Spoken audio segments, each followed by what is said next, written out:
damn good coffee and hot.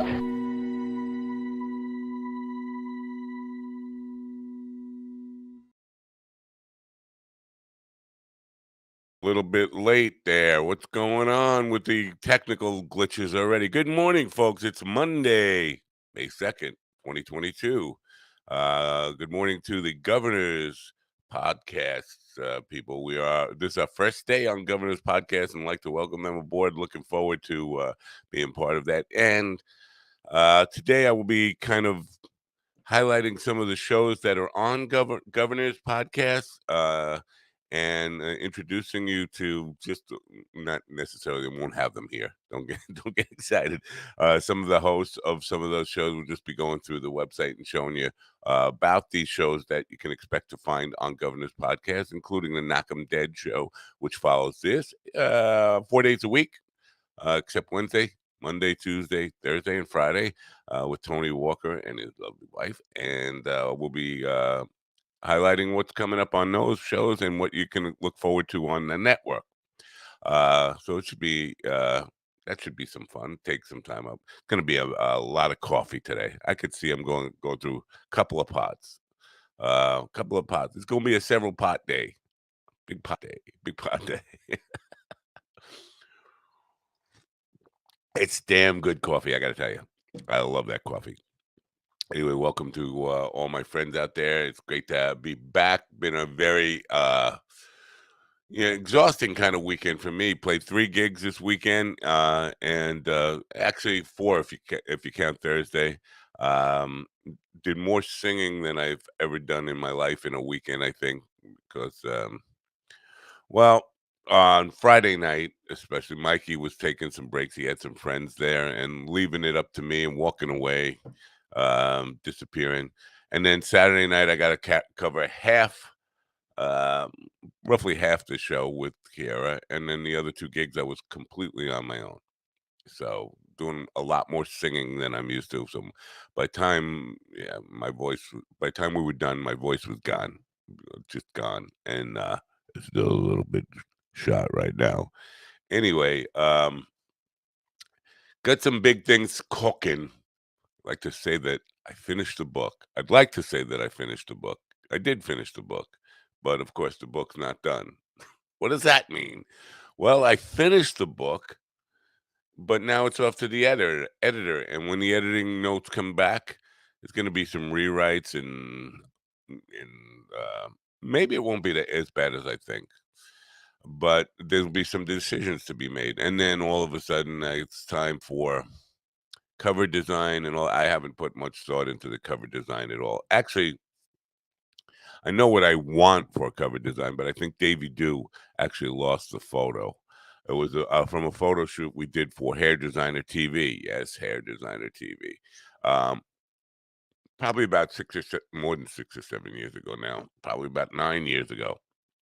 But it's one of my favorite photos ever of me, and I always said, if I ever finish the book, that's going to be my cover. Well, it turns out Davey's computer crashed. He doesn't know what happened to the image, so it might be lost forever. Might have it on some hard drive somewhere, but who knows? Anyway, the book is finished now. I'm not going to.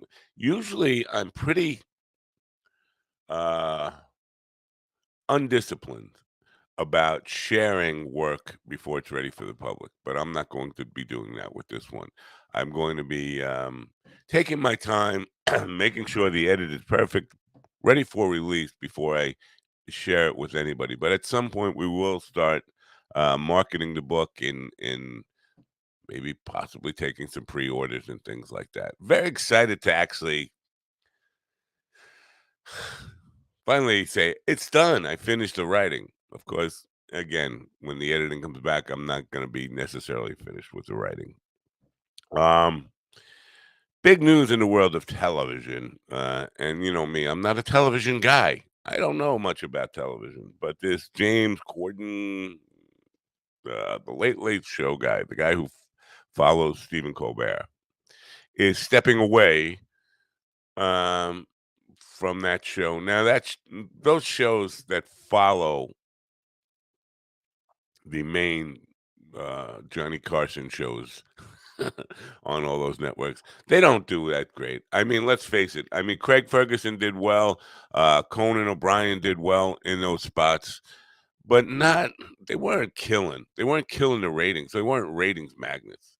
And so for people who have um, a world of talent and something else to do, really not that hard to step away from that kind of show. Craig Ferguson did it and didn't look back.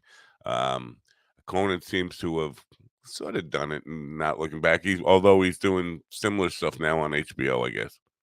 Here's the thing. Here's the thing. I can't keep saying. Here's the thing. Um, People are saying, "Well, who's the next guy to take over that show?" And to me, it doesn't matter who the next guy to take over that show is. If they don't change the format, if they don't get younger, if they don't get more in tune with what college kids want, it doesn't matter who takes that show. It's still going to be the same shit old boring 20th century Johnny Carson wannabe. We have no other ideas but a guy sitting at a desk interviewing people. Now I understand this James Corden guy who's stepping away had a world of talent, singing and dancing. I guess he wasn't that funny though, from what people. I don't know. Again, I'm never a fan. Don't watch uh, television at all. Don't even have it in my house. But from what I hear and what I gather on social media, he was never that funny. He didn't have a lot of fans in the comedy world who had a whole lot of respect for him. So there's that. But so a lot of people thinking, well, I should be the next guy. And I've seen comedians pitch for it on social media, on Twitter and stuff. But they're pitching for the same show. Screw the same show. Kids don't want the same show. Kids want something dangerous. And so this is where I come in. I make myself laugh. What can I tell you? I want to do a late night show, and people say, well, how can you do a late night show and a morning show? I can because I'm sick in the head. That's how I can do that. Don't you ever sleep? Yeah, I'm sleeping now. I sleep when I drive. I sleep when I walk. I'm always sleeping. I'm sleeping 24 hours a day. You just can't tell that I'm sleeping because my mouth keeps going and words keep coming out. But I'm sound asleep right now. Giving away a little bit of the book there. Maybe I shouldn't do that. Anyway, the idea is that I can do a late night show and I can do something that is very different. And of course, it's not going to be on network television, but it could be. It certainly could be. You could rock the network television world by doing the kind of show that I envision. And it's not so very different from what I do in the mornings here or what Mind Dog TV is. It's basically having guests on that are unpredictable and not necessarily, the big celebrity guests, although it would be cool to have like Dave Grohl on and be able to take phone calls and FaceTimes from college kids in their dorm room who want to talk to their celebrity. And basically, it would have to be on just a few seconds delay. So if they dropped an F bomb or anything, they could be bleeped out, but live on the internet and let all that shit just go. Let it flow. Let it fly. Anything goes because we're on the internet, not necessarily only on network television. And so that live television rather than something that's taped at 5 o'clock and presented as a live fucking dopey guy sitting behind a desk with canned fucking jokes, knowing if everything is scripted bullshit. No, let's make it a little dangerous. Let's make it a little, you never know what to expect. I don't know what the fuck I'm going to say today, but I can guarantee you it will be interesting on some level and definitely a little bit walking the tight wire and without a net, working without a net. which is what we do here every day. I think that's what late night is calling for. Something fresh, something new. And TV executives are just so fucking blind about where the younger generation is going. They don't want Johnny Carson. They don't even know who Johnny Carson was. Johnny Carson's their grandparents' fucking late night TV host. And nobody has been able to move past that in those late night time spots.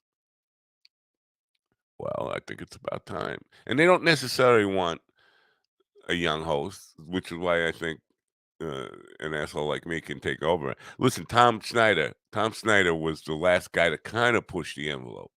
I was sitting in my dorm room watching him with Wendy Williams Plasmatics take a chainsaw to a television on live television. And I thought, wow, that's cool.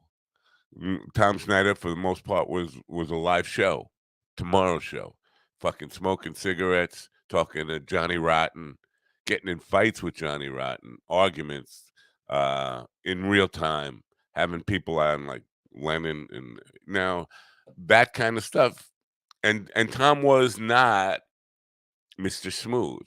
He wasn't the young hip guy, but the young hip people in college they watched that show.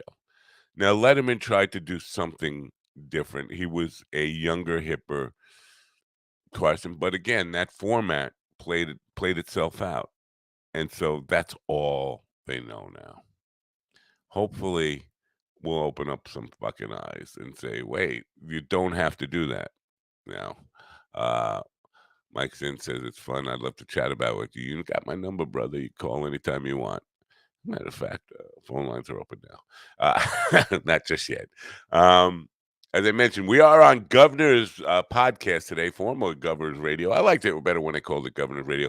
Brian Moreno will be with me at 10 a.m. this morning. Brian is an LA comedian, director, actor, and writer, and he calls himself the Alien comedian. He's got some really unique takes on this stuff. He's a very well-rounded guy, comedian, and very much into the UFO, out of this world stuff. So it should be a really interesting chat with him. That's going to be very early for him, 7 a.m. You think starting a show at 8:30 a.m. here is early. Well, it's going to be 7 a.m. for him. He's out in LA, and which we're getting a lot of the LA comics, which is another reason I want to do the late night show. Opens it up to more guests from the West Coast, which I seem to have a lot more people over there. All right, I'm going to show you some of the who's on Governor's podcast, so you know some of these people. Let's see here. We're going to do a little share here and look at some of the shows that are up now. As I mentioned, the one that follows this, which one? Where here we go. Our shows got a lot of tabs back here. The one that follows this show 4 days a week, Monday, Tuesday, Thursdays, and Fridays, is Knock 'Em Dead comedy show featuring Tony Walker. Sally and Tony host comedy radio show where new topics are discussed and they interact with fun guests, call-ins, and your comments. They also feature exclusive prizes, play music, and have a lot of fun. Okay, so that will start at 11 a.m. today. Now we're going to be leaving the Governor's Network at 10:45. I think on Wednesday. There's no reason to do that. We're doing that in order to make the switch over. I don't know why we need 15 minutes. I got to talk to the tech people about this. It shouldn't take 15 minutes. We should be able to do that in 15 seconds, really. But 1 minute, 3 minutes should be plenty. Anyway, we'll get to that. But for now, we're leaving the Gov Network at 10:45. From that point on, we'll be on the Mind Dog YouTube page and Patreon page and things like that. Elio Pace, questions and answers live. Well, it's got an old date here, so I'm not sure if that's an ongoing show, actually. Elio Pace is that looks like it was a one-time thing. Every Monday at 6:30 p.m., the Steve Show. I guess there's two guys named Steve. There's a lot of guys named Steve on Long Island. Herbie said he never met anybody named Mac or Smitty. I have an abundance of Mac and Smitties. I could throw him a Mac and Smitty and still have plenty left over in my life. What do you get when you pair a cynical actor and a cynical Long Islander? The Steve Show. We could check out the show. The Wart, which is every other Monday at 8 p.m. craft beer radio show, The Wart. Mike, Pete, and Steve. Mike, Pete, and Steve host the Long Island, New York-based craft beer show. They speak to brewers, bartenders, restaurateurs, and beer lovers. And who doesn't love a good beer? Tom Filippiano has a Flip Tracks with Tom Filippo. I thought Filippiano. Filippo, Tom Sanfilippo. Tom's been around the music scene on Long Island for a long, long time, professionally for 25 years, and still continues to find new meaning of the word guitarist. He does a show every other Monday at 8 p.m. So I guess they're switching off. So which one is tonight? I don't know. Is this one of the other ones or the other one? Every other Monday? Every other Monday. No, it should be every Monday and then every other Monday. Good Times, Bad Times with Joey Petroni. Every other Tuesday at 6:30 p.m. So a lot of every others. Joey Petroni grew up in Levittown, Long Island, being told by his parents and school teachers, clergy, and anyone important to him to stop asking stupid questions. They all said, you'll never amount to anything by asking stupid questions. Well, folks, they may have been bad times, but look at him now. Joey Petroni looks like Don Juan. Remember old Don Juan? So that show is every other Tuesday at 6:30 p.m. Hershey and Keegs, Tuesdays at 9 p.m. Mike and Mike, two guys named Mike. Got a lot. It seems to be a lot of guys with the same name hooking up. Don Sill's Conversations with Don Sill. Donversations with Don Sill. Wednesdays at 7:30 p.m. Don has been in the chat room for this show many times. Seen him hanging out with us, and look forward to checking out his show. I want to get all these people on eventually to help promote their shows here. Don always serves up an interesting and entertaining conversation with some of the coolest people in the biz. What biz would that be? I guess comedy. I guess. The Almost Irish podcast, Thursdays at 7 p.m. Almost Irish podcast with Mick Thomas, Dennis Rooney, and Don Barry. Well, those certainly sound like Irish names. It sounds like an Irish podcast, not almost. Top Fives with Don Sill, Thursdays at 8 p.m. How is that different from the Donversations? We don't really know. Don, host of Put Up and Shut Up and Stand Up, brings you the top fives. Top fives. Top fives. Live from Governor's Green Room is Saturday at 7:30. That's an interesting show. You never know what can happen in the green room, who's coming and going. So that's a really interesting show. And something I've checked out a couple of times. Again, you never know what's going to happen there, which is, I like that. That's live, dangerous, working without a net. Domestic Disturbance podcast. With 3 comedians, 3 opinions, and 1 shit show. That's the description. That's not me saying that. I would not call anything a shit show, except this. Christie Unleashed. Doesn't say when that's on. Oh, tune in every Sunday at 8 p.m. with Christy and Mark for the most savage as fuck commentary on the latest Hollywood headlines, in-studio guests, and so much more. So much more. Serenity Soul Sisters. When is that on? Doesn't say. We don't have a date for that.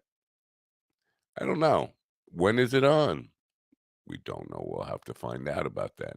Serenity Soul Sisters. Sounds like something that's up Mike Zinn's alley. Cars and Comedy with Tom and Brett. Jerry Seinfeld would like a word. Well, of course, he'd like to talk about my coffee addiction too. But an online streaming show combining laughs with cars, and doesn't say when it's on. all these shows, I guess they're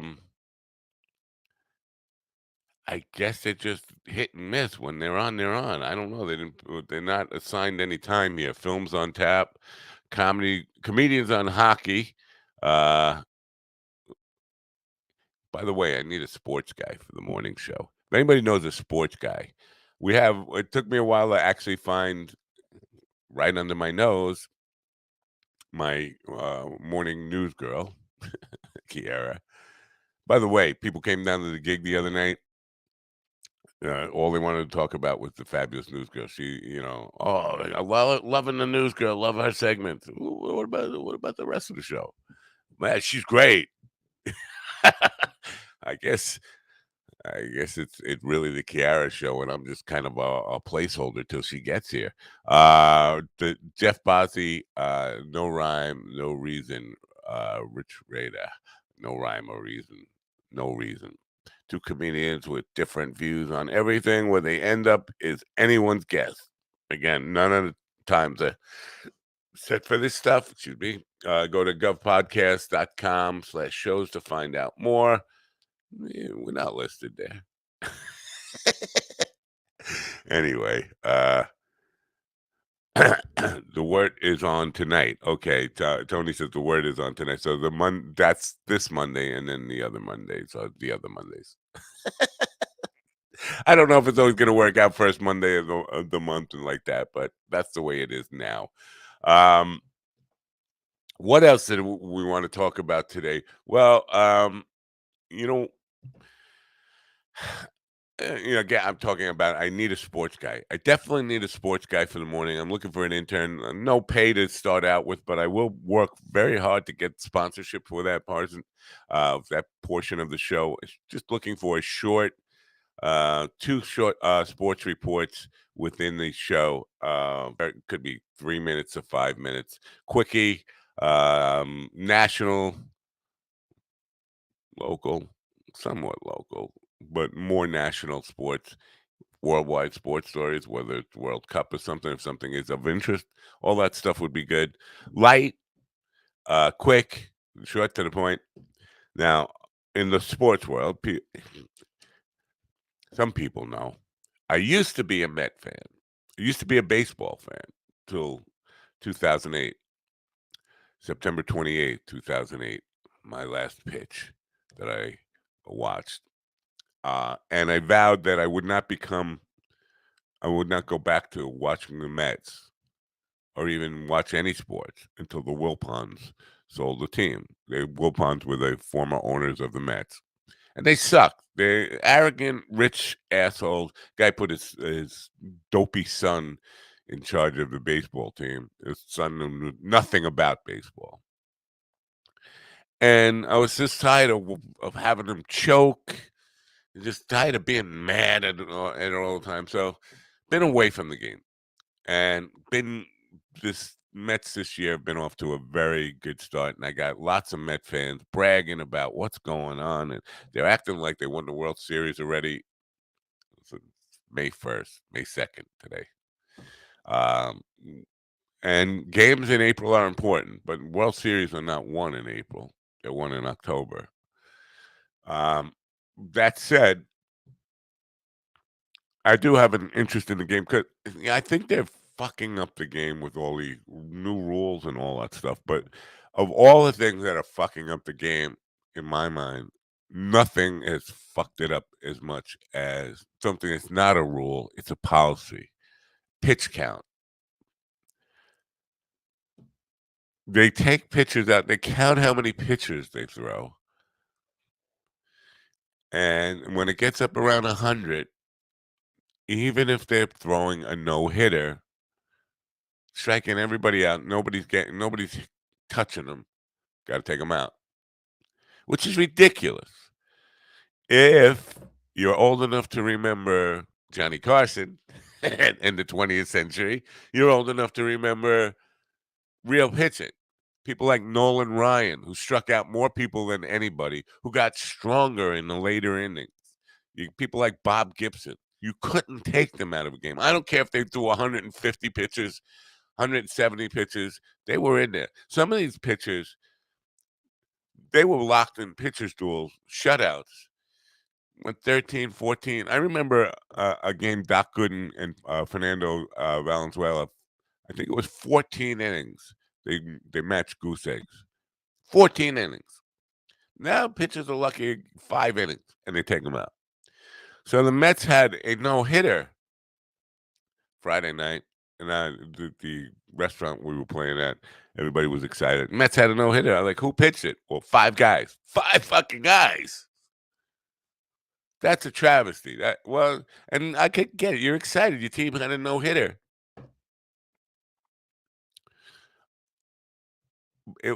It's a combined no-hitter, but and fine, I get it. You should.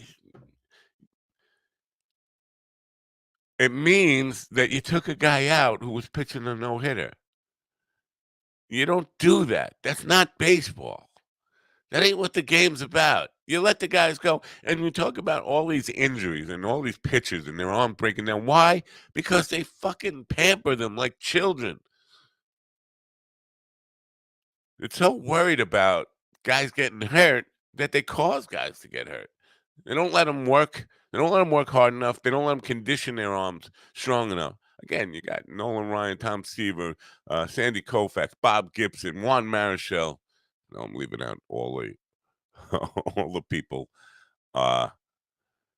in the American League. Good morning, Otis. Yeah, there is no crying in baseball, but there is a lot of whining in baseball and awful lot of Tommy John surgery. And why? Why? Because they don't let them pitch. They don't let them go deep into games. And so, you can celebrate a no-hitter. Is it a no-hitter when 5 guys have to fucking do it? Yeah, it's still a no-hitter, but it's not the kind of no-hitter that you could say, yeah, look at Johan Santana pitched a no-hitter. Yeah, look at whoever. I don't know. How many no-hitters? So that's the second no-hitter in the Mets franchise history, and it had to be done by 5 guys. Nolan Ryan pitched till he was 47 years old, throwing heat, real heat, hotter heat, up in the later innings. He got hard. He threw hard, and all those guys, Kurt Schilling, they threw harder from the 6th inning on. Starting pitchers today don't make it to the 6th inning. It's just a travesty. It's just a travesty, I tell you. Enough of the baseball stuff. But again, looking for sports guy to come on and do 3 to 5 minutes twice a show, once an hour. And we'll work hard to make it a paying position eventually, as soon as we can get proof of concept and have something to sell to sponsors. That's what I'm looking for. So if you know anybody, young, old, doesn't matter, as long as they got a sense of humor and really, really know their sports. They don't even really they could just have an opinion about sports. They don't have to be Mike Francesa or some douchebag who's just like an arrogant fuck about it. That would be cool. Send them my way. Put them in touch with me, DMs, or write to info@minddogtv.com, info@minddogtv.com, and we'll see if we can get that happening. Mike Lindell, the crazy fuck, is in the news again. Mike Lindell, and I hate to make too much stuff about politics on the morning show. It's supposed to be light and easy conversation, and politics is not generally easy. Well, Otis, you love sports. If you want to try it out, let's talk. Let's talk off air. Not right now. I'm in the middle of a show, but I would definitely love to talk to you about doing it, and that might be fun. So we have a hat in the ring. Somebody to talk to about that. I was on with Mike Lindell. Now, Mike Lindell, hardcore Trumper guy, my pillow guy, who believes in all. He's a former crack addict, I believe, and I think he still has a lot of brain damage from his crack days. Now that I can't verify that, so I'm not saying that as a fact, but I've been told he has a past that includes crack and maybe some other heavy drugs. Seems to have really melted his brain. He's the CEO of MyPillow, and he embraces every crazy conspiracy theory. And he's one of these guys who swears he's going to get Trump reinstated, which is impossible. Trump could run again and win again, but he can't be reinstated. Lindell just keeps harping on that. That's not the issue. He talks to God. And God talks back to him, which is something to be concerned about. Listen, when Oral Roberts did that, we all agreed he was fucking nuts. I think we can agree Mike Lindell is fucking nuts. God tells him what to do and how to do it and what the future is going to be. And I don't care what your faith is. If you're talking to God and God's talking back to you, you need some psychiatric help, man. God, if you're hearing the burning bush lay it out for you, you got to back off, man. You got to back off.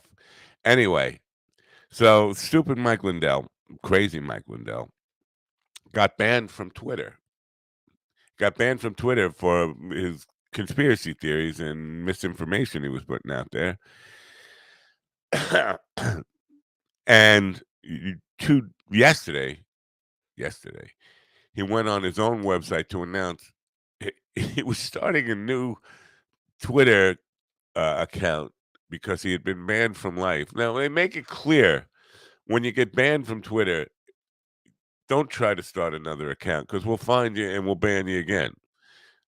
He goes out and makes it public and it puts it all over the place. And people shared it all over Twitter of him saying not only that he had started a new account to get around his lifetime ban, but what his handle was on Twitter. And Twitter saw that and banned him again immediately. It's like, how fucking stupid can you be? It's like sending a text to the bank that you're going to rob them. When you see me coming, make sure you arrest me because I'm coming to rob the bank. Okay. Boom, you're gone. 3 hours after he started his new account, was banned for life again. Do you think that's going to stop him? I bet he's going to do it again, and he's going to do the exact same crazy shit. In other words, he's going to post exactly what he's doing, breaking the rules, and where you can find him. And it's kind of hard to hide when you're a nut job talking to God and you want people to follow you. You know, you got a message to get out. You have to let people know where you are. Well, when you let people know where you are, the people who banned you know where you are. So that's that, man. Oh, brother. People are fucking stupid. What can I tell you? Anyway, it is right around the 9 o'clock time. It's time to introduce you to our sponsors. Today's show is brought to you by Koa Coffee. You know all about Koa Coffee, don't you? Koa Coffee is the best coffee in the United States as rated by Forbes magazine. It's also one of the top 10 coffees in the world as rated by Forbes magazine. But I'm here to tell you, as rated by Mind Dog, Forbes, Koa Coffee is the number one coffee in the world, according to me. And it is absolutely the best coffee I've ever tasted. And I would not say that if it weren't true. I would not, not even for all the money in the world. You couldn't pay me to be a sponsor to say something that I really didn't believe was true. I really believe Koa Coffee is the best coffee I've ever tasted. Really, really good stuff. It's hand grown on the slopes of the Mauna Loa volcano in Hawaii, and hand picked. And again, great coffee. I hope you'll check it out. Koa Coffee. Please support our sponsors, Koa Coffee. This episode is brought to you by Koa Coffee. If you are a coffee connoisseur and want to experience the best coffee Hawaii has to offer, no blends, no compromise, try the true taste of aloha. Koa Coffee produces premium Hawaiian coffee, hand-picked, expertly roasted, and delivered from Hawaii to your door with aloha. From award-winning 100% Kona coffee grown on the slopes of the Mauna Loa volcano to the unique mocha beans of Maui, they strive to provide their loyal customers with the best quality and freshness. Since 1997, Koa Coffee has been known far and wide as a product of utmost quality, and their awards prove it. Koa Coffee was featured in Forbes' Top 10 Coffees of the World. This is the coffee Forbes called the best coffee in America. Find out what it's all about. Go to minddogtv.com/coffee.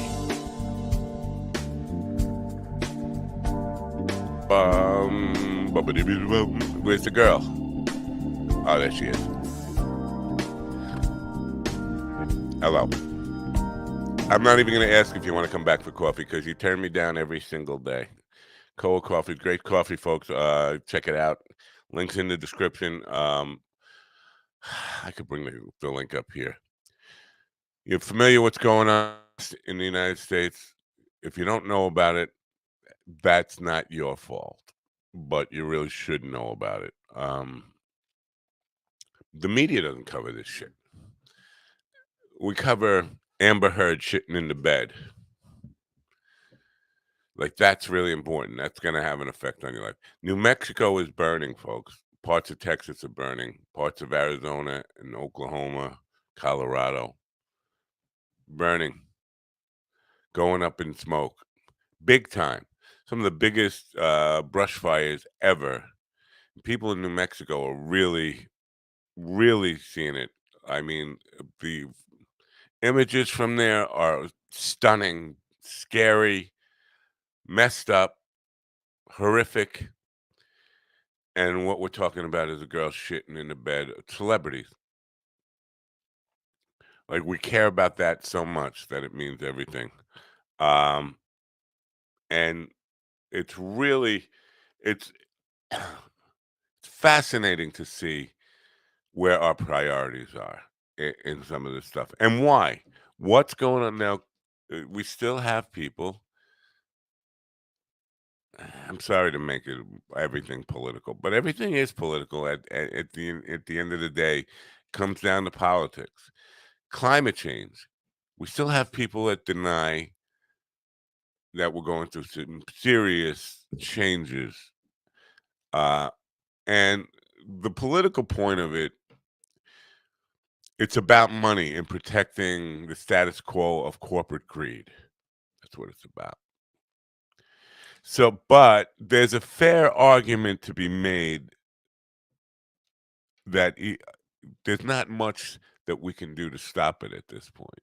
You can make that argument. You can make the argument that even if you agree, because we don't all agree, we don't even agree that it's happening.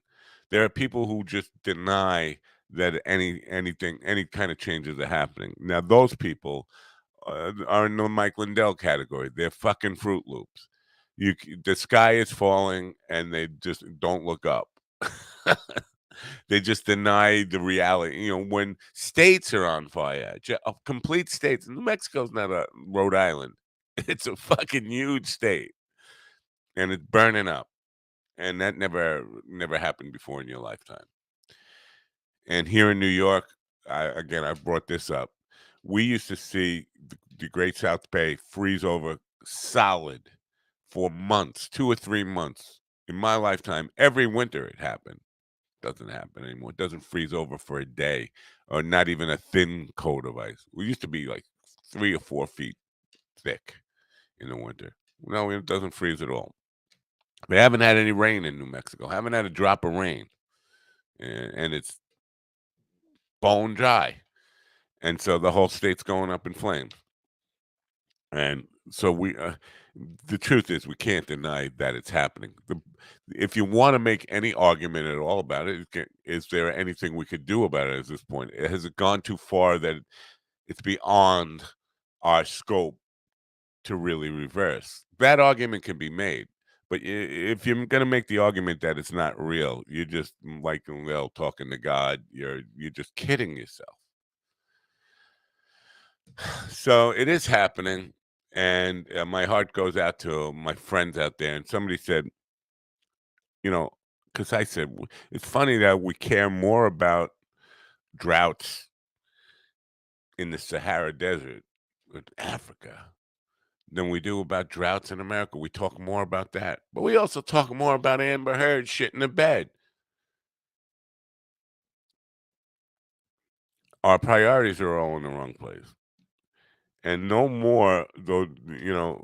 Uh, that's no greater place is that illustrated that our priorities are all in the wrong place. In speaking of fires, good morning, Craig. Uh, but maybe we get a little report on there. How's it looking out? Craig's in Albuquerque, New Mexico. For people who don't know, I'm just talking about the fires and global warming and what you're going through out there. Because let's face it, it's not on the news. You know about it's probably the biggest story in your life. I'm talking to Craig Johnson, who's out in Albuquerque right now. Probably the biggest story in your life this morning. But for people in 45 other states, I'll say that many, probably the biggest story is still Johnny Depp and Amber Heard's fucking divorce on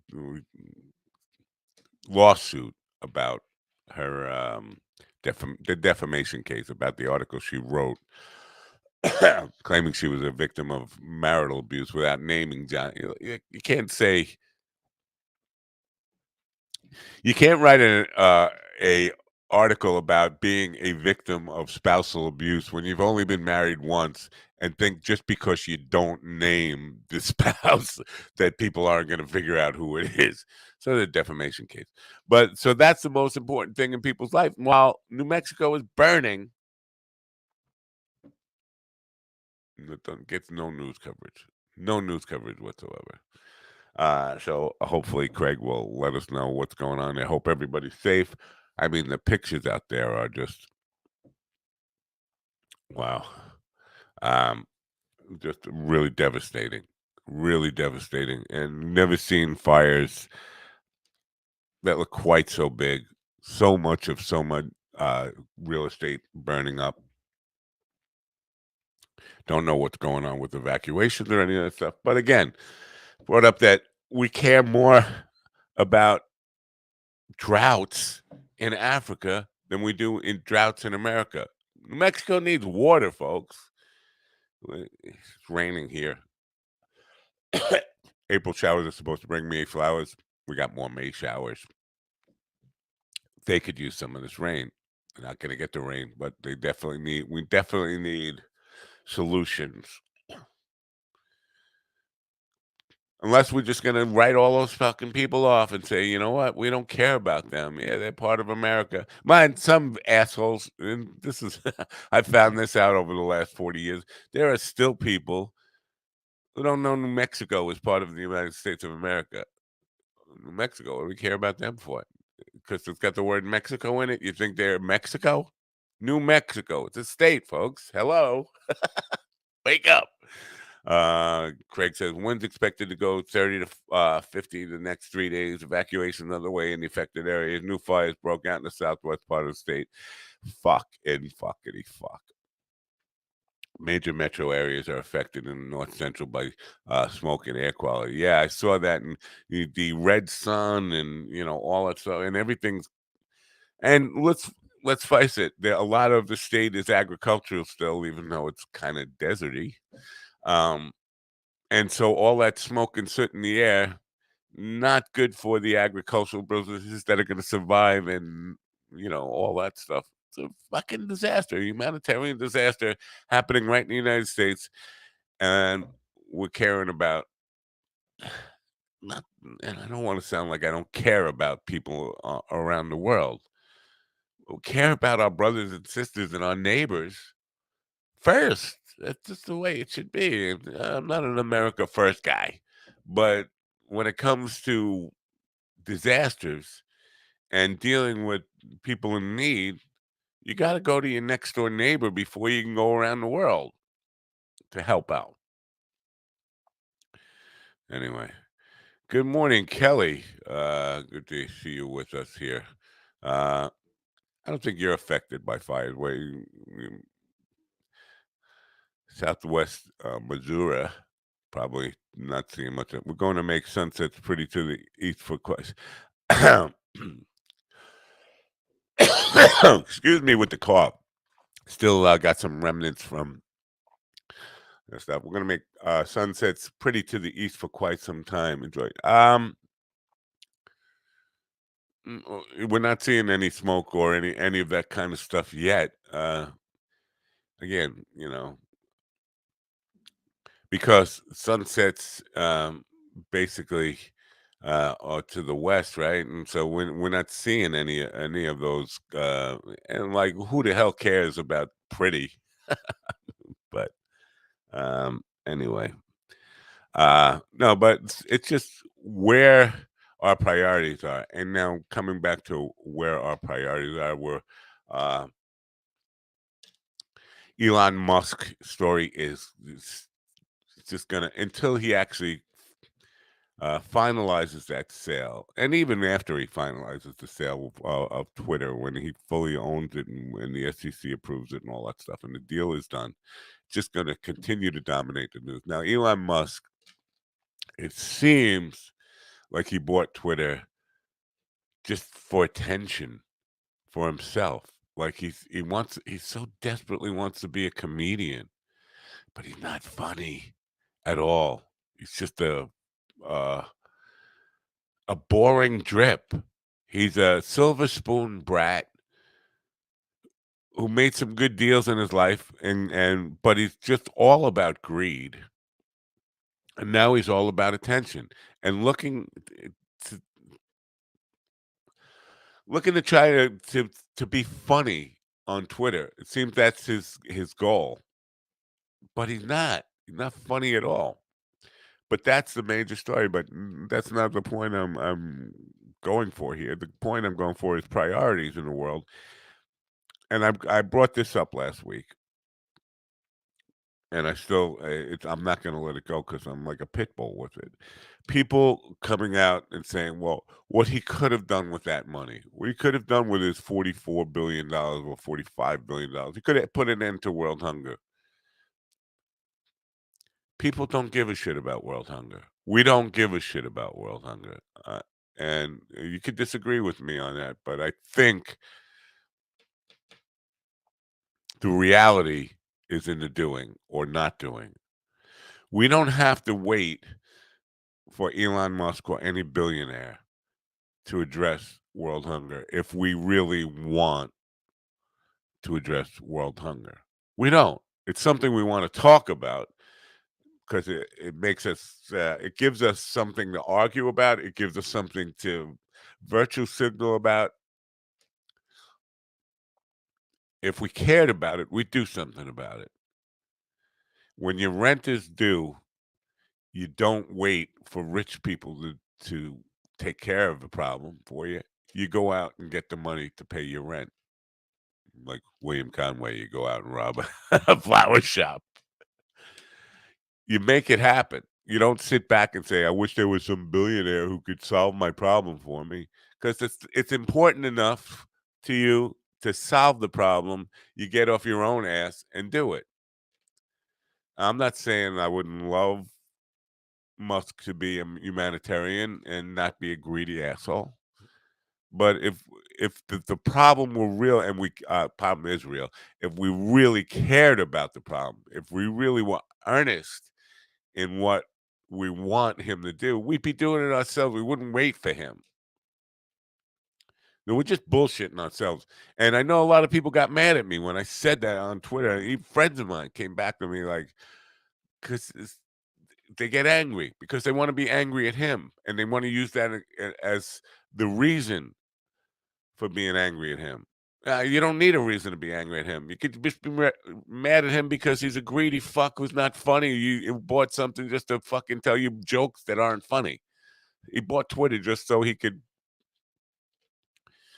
amuse himself with really bad humor because he has the right. He's like a fucking rich little brat who's got his way. You can be mad at him that, But don't say, well, he could have ended world hunger. He could. Maybe he could.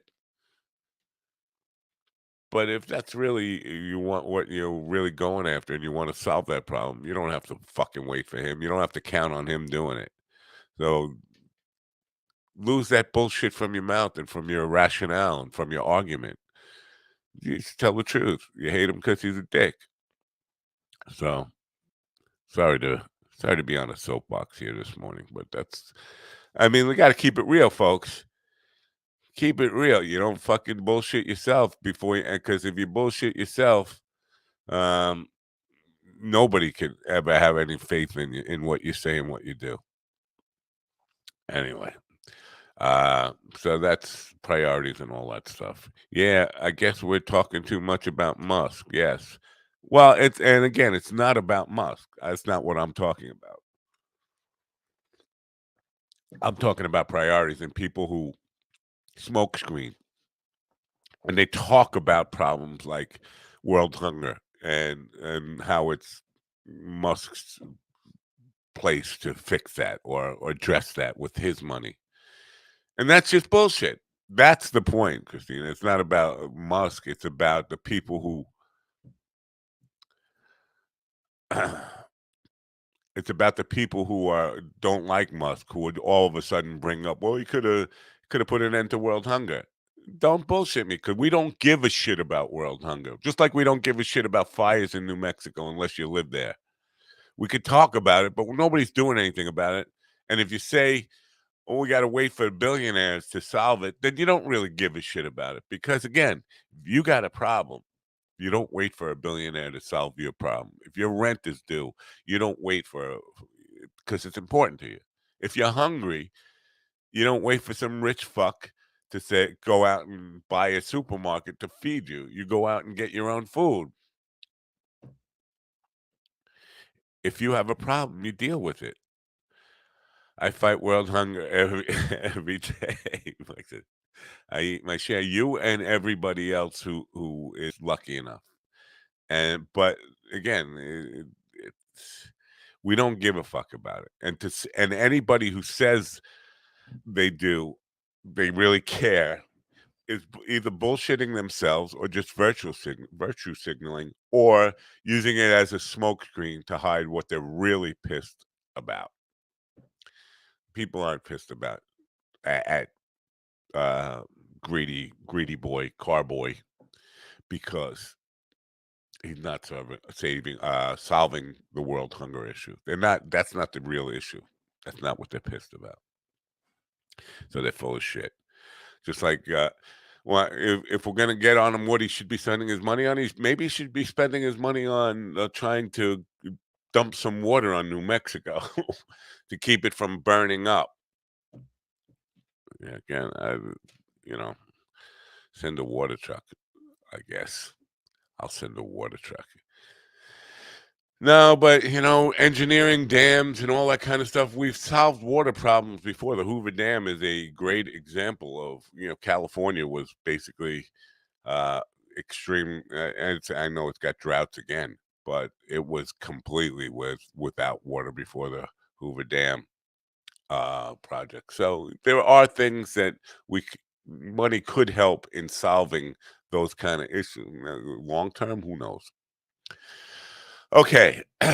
Brian Moreno will be with us at 10 o'clock. Brian Moreno is the Alien comic. He's a director and writer and comedian, and he started at the House of Blues and Sunset as an MC and an in-house comedian. Got a great resume. He'll be with us at 10 a.m. and we'll talk about two aliens in comedy. Aliens, yeah. I mean, he's an out of space comedian. He calls himself the alien comic. I don't know if he calls himself that. I called him that. No, I think somewhere I saw he's listed as that. Anyway, he'll be with us at 10 a.m. Now, I mentioned the lineup on Gov's podcast, and I hope you'll check them out right after this show. Knock 'em Dead comedy today. Now, I want to mention some of the uh, com- uh, comedians that are coming to Governor's Comedy Club here on Long Island, and there are several locations. So I'm going to go through this now. The world is a one-way street, folks. Even podcasting, it's a one-way street, and I got a lot of friends who are podcasters. Wow. They found the body in the barrel in Lake Mead, concrete shoes from the 60s. I think I might know who that is. It oh, from the 60s, you say? I was going to say it could be Jimmy. Uh, could be. But no, Jimmy's from the 70s, 1975, I believe he went missing. Anyway, so here's the governor's comedy site here. Are we seeing this here? Yes, we are. Just want to make sure you're seeing that. Seeing what I'm seeing. Um,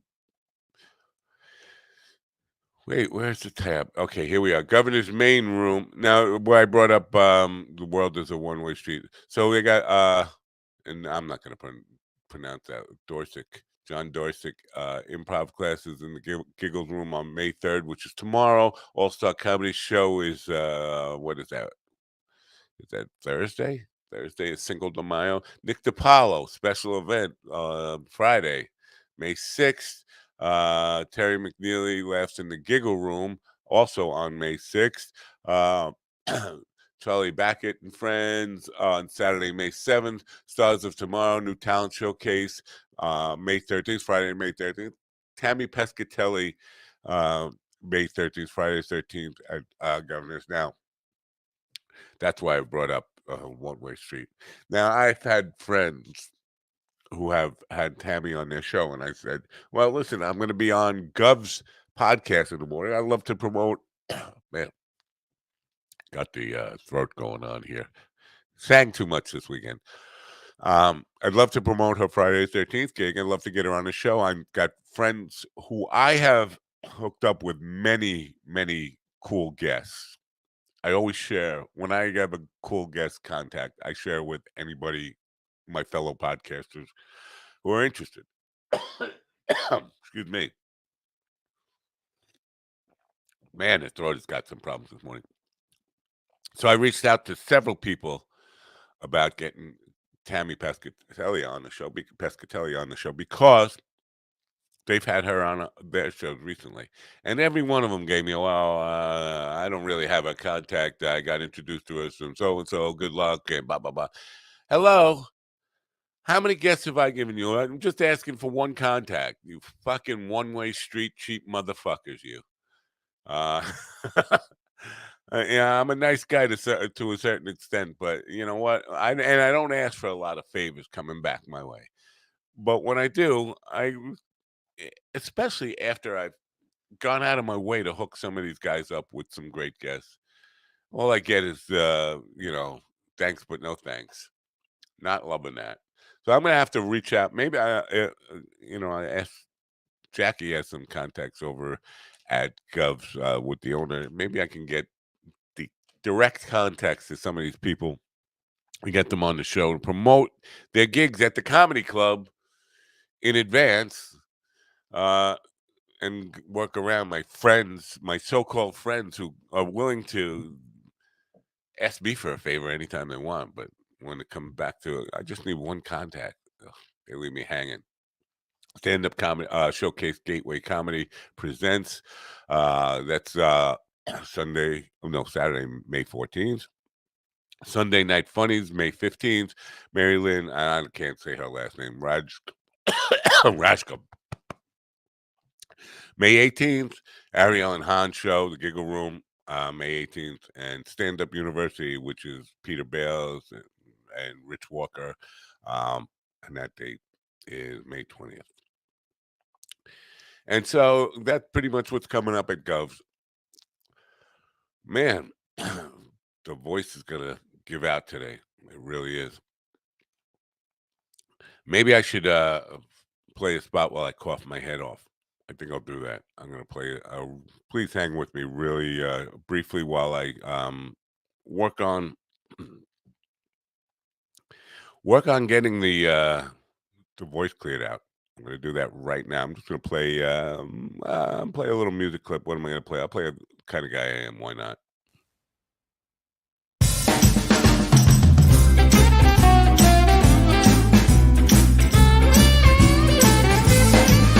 Well, I'm the kind of guy who likes to sleep in late, and I'm the kind of guy who doesn't like to wait. If you can handle that, we'll get along just great, 'cause that's the kind of guy I am. I'm not the kind of guy who likes to start a fight, but I've never been accused of being too polite, 'cause I've got strong opinions about wrong and right. That's the kind of guy I am.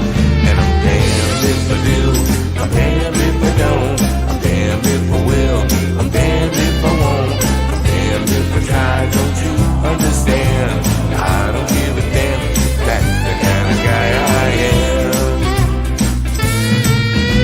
Yeah, I'm the kind of guy who likes to laugh and joke.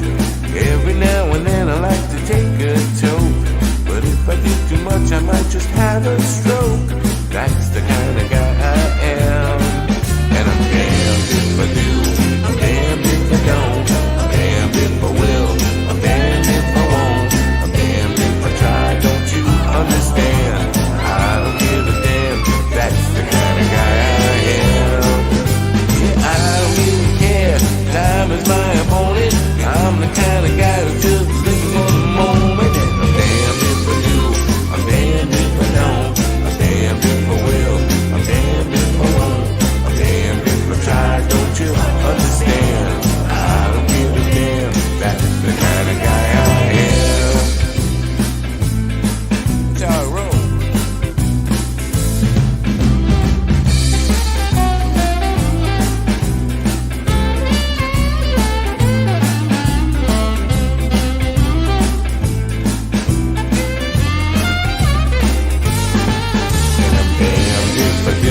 I'm damned if I don't, I'm damned if I will, I'm damned if I won't, I'm damned if I try. Don't you understand? I don't give a damn. That's the kind of guy I am. That's how I am, baby.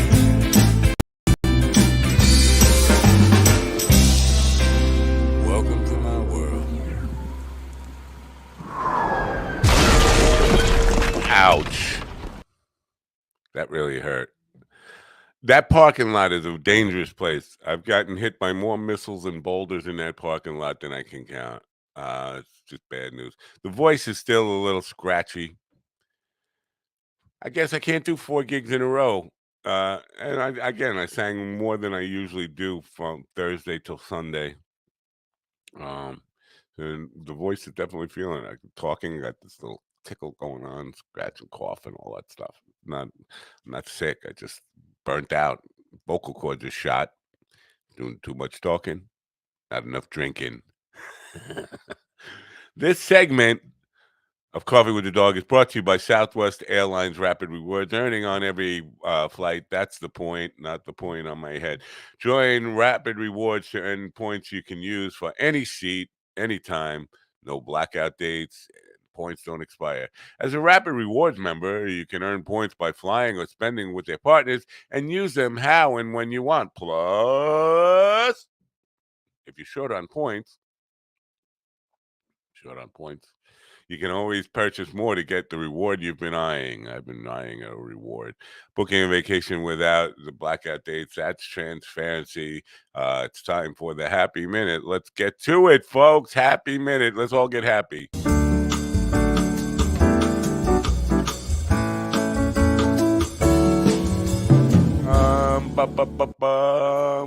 Good morning. Good morning. I hate that background. Why did I do that? Okay, that's better. I like that. Nice. This background, the background on this. The creepy warehouse. Yes. Yes. How you feel this morning? You all right? I'm okay. Yeah. I think I'm affected by the weather. The sun's out. I'm happy. If it's not. They call that seasonal affective disorder. Yep. SAD. Sad. I'm Yep. sad. I am definitely that way. When the sun's out, I am a different person. Definitely a different person. Yep. But we have nothing to complain about. No. because New Mexico is on fire. Do you even know New Mexico is on fire? It's still on fire? It's still on fire. Yeah, the entire state is burning up. It's Wow. actually worse now. Wow. 30 to 50 mile an hour winds and new fires in the southern part of the state. Just burning up. And they don't, well, I know you don't watch the news or follow the news at all, but the news isn't covering that stuff. You know what they're covering? They're covering Johnny Depp and Amber Heard and Elon Musk and all the trivial bullshit that that doesn't matter. Yeah.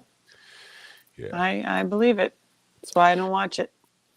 So, I have a phone call coming up after the show today that is might have a very significant impact on our future and on this show, and things are looking up. Keep your fingers crossed for that conversation, because it could be groundbreaking, could be earth shaking, could be, I'm hoping, the best news I've ever gotten as far as relating to this program. So, Okay.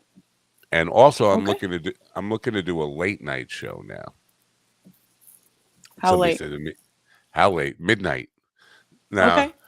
midnight, 4 nights a week.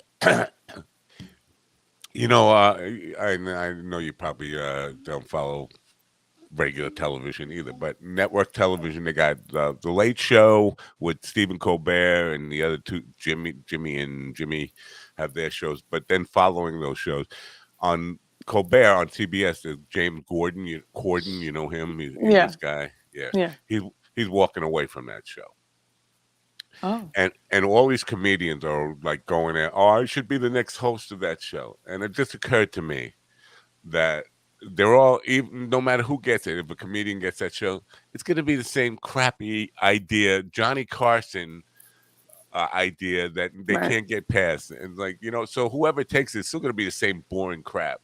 Right. And so I want to prove to the networks that you don't get the younger audience by doing what their grandparents did. So I want to do an evening show, kind of like this, but with more interaction from the audience. Basically, if I have a cool guest on, and like let's say I get Dave Grohl from Foo Fighters and have him on, and be able. I'll be able. I think I can get Grohl. I have a friend who got Grohl. Grohl's pretty accessible, but here's the thing: if I had him on and then offered it to kids in the college dorm room, say, call in right now, FaceTime, and you get to talk to Dave Grohl, you think they'd love that? You bet they'd love that. And live, right? And working without a net, I think it gives it a sense of danger that kids would love.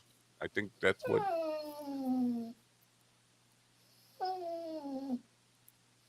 Is that a dog or a cat? It's a dog. A new dog, or is it the same dog? Come here, buddy. Come here. This is Titan. Oh, he doesn't want to show his face. That's a different dog from last week? Yes, it's a different dog. They're all so needy. Are you guys needy? Come here. Want to say hello? Oh, you got two of them? No. Just one at a time. Come on, put the face on. We want to see the face. Titan. No, he jumped. Come here. Come here, honey. Sit down. Let's see if I can show you Titan. What kind of dog is Titan? He is a... Ooh, he's big. Yeah, he's a scary one. Yep, he's a pit bull. Oh. Yeah. See, he's a big, scary guy. No, pit bulls are lovey. They're very lovey. They're just protective, and they can be made mean if you want to make them mean. But you could make a Chihuahua mean. Chihuahuas are actually the most aggressive breed out there. But you just can't tell because they got a little tiny bite. But no, he's good. He's good. He just looks scary. And yesterday I took him for a walk with us, and everybody that we passed picked their babies up. One guy hopped the fence, and he was waiting until we walked past. Yeah, he hopped the fence. He did. Wow. And he's friendly. That's a little getting a little too carried away, running, hopping the fence to get away from it. What the hell? Yeah. Did you enjoy the gig the other night? I liked how we sounded. I was proud of that. But other than that, it sucked. It just sucked. Well, there was one part of it that didn't suck. The ending. Oh, and getting paid? That too, but no, the guy doing the headstands and the handstands. That was amazing. Yeah. Now he said he was 75, right? I thought he said he was 60. I thought he said 75. If he was 75, I am way more impressed than I was. I mean, Well, Jack's 74, and he does that. And he wrote to me yesterday. He forgot to come down. He was apologizing. I put it on my calendar. I'm so sorry. I forgot all about it. And, I'm glad he didn't come. It was just so sad. It was such a sad gig. First of all, I don't know if you explained this to everyone, but I didn't. they had us in the back restaurant section, The dining room. the dining room, and then, there's a wall, and then inside is the bar. So everyone was in the bar. Nobody wanted to come into the dining room to dance. It was just, we should have just moved our equipment in the bar and follow the crowd. I don't think they allow that, but I do think in the summertime it's a much better place because people are out on the deck there. But yeah, that was very weird. There were, sometimes you see people dancing in the back, but at the end of the song it sounded like crickets, and it was kind of very weird experience there. But I brought up to Jackie about the headstand stuff, that it would have been great if he would have showed up to have this competition. He does that. I've never seen that before. I was blown away. He's Jackie's a former gymnast, and he's actually done it. When he returned to Howard Stern, that was the first thing he did. He came in and did a handstand, and I was like, well, that's cool. But now it's 74. It's got to be really difficult. Right. But, and that woman, the woman gave us $50 to let her friend come up and sing. And her friend, what, 50, 30? Well, 50, I know we got it. We ended up with like $60 in tips, but I think she put in 30. I think there were already 30 in there. Are you sure? I don't know. I'm not sure. She gave. I was like, wow, okay, your friend can sing, and then she had a good voice. So. Yeah. It's good voice. She didn't know the words to anything. She was drunk. Yeah, no, I got drunk. Yeah, no, it's great people, and they made it very enjoyable.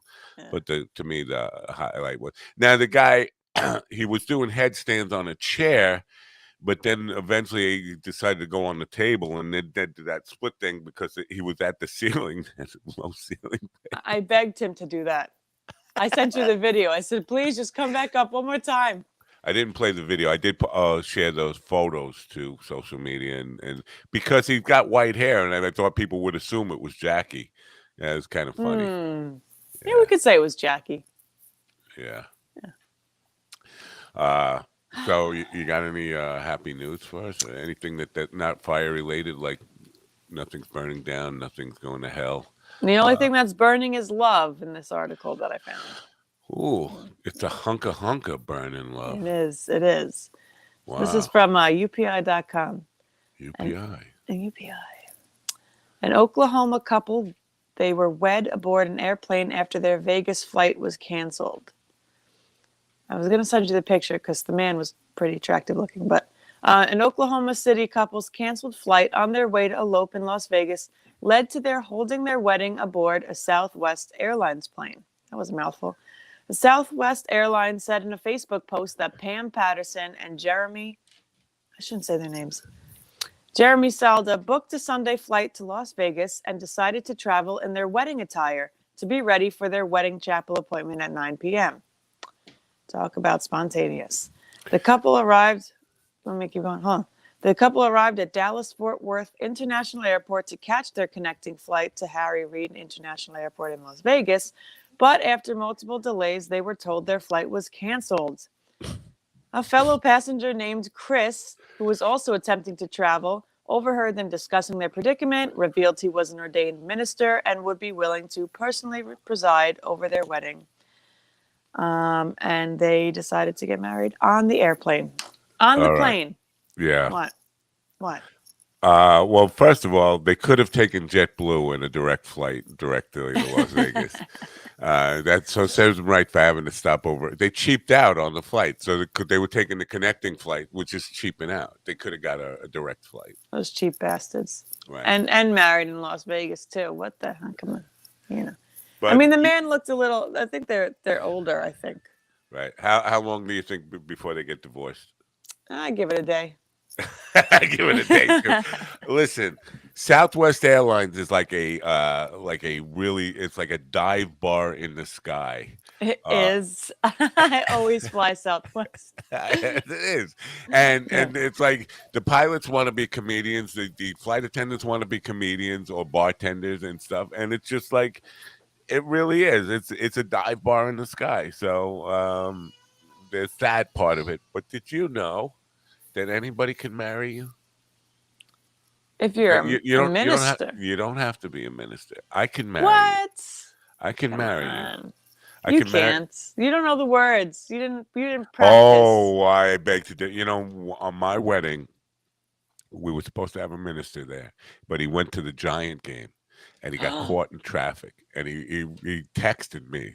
He said, I'm stuck in traffic in New York City. I'm not going to get there in time, but I'm sending a kid, an intern from the church. This kid, Danny, who had a bone in his nose. The kid had a bone in his nose. What? And like he looked like a total like grunge guy he looked like Seattle underbelly, 17-year-old kid.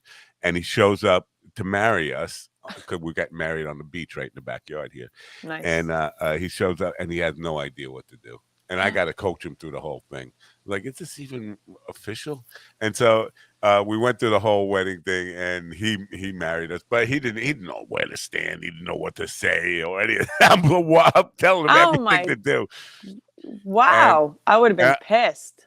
I was a little, but you know, it's your wedding day. Who cares? It's a good day. Everybody be happy. And we're getting married on the beach. It's not like it's in a church or anything, and not like we had a whole lot of people there. It was just the people closest to us. Right. That's what matters. Right. And so I was trying to be in as good mood as possible, but I was like concerned. Is this even real? Because this kid, he's a nobody. He's not even in training to be a minister or anything. He's just some kid that was helping out in the church. They said to him. So I looked it up. It turns out that anybody can marry anybody in the United States of America. You don't have to be an ordained minister. All you have to do is get the vows and have witnesses and all that stuff. So I don't know why all people even bother going through that, you know, phony Las Vegas ordained minister stuff, because I can marry anybody. You can marry anybody. Anybody can I don't think I want to marry anybody. I don't want that responsibility. It's not your responsibility. They'll turn around and blame me if it doesn't work. I said the wrong things, or, you know, I don't want that. So the whole idea of going to Vegas, though, you don't have to go to Vegas, right?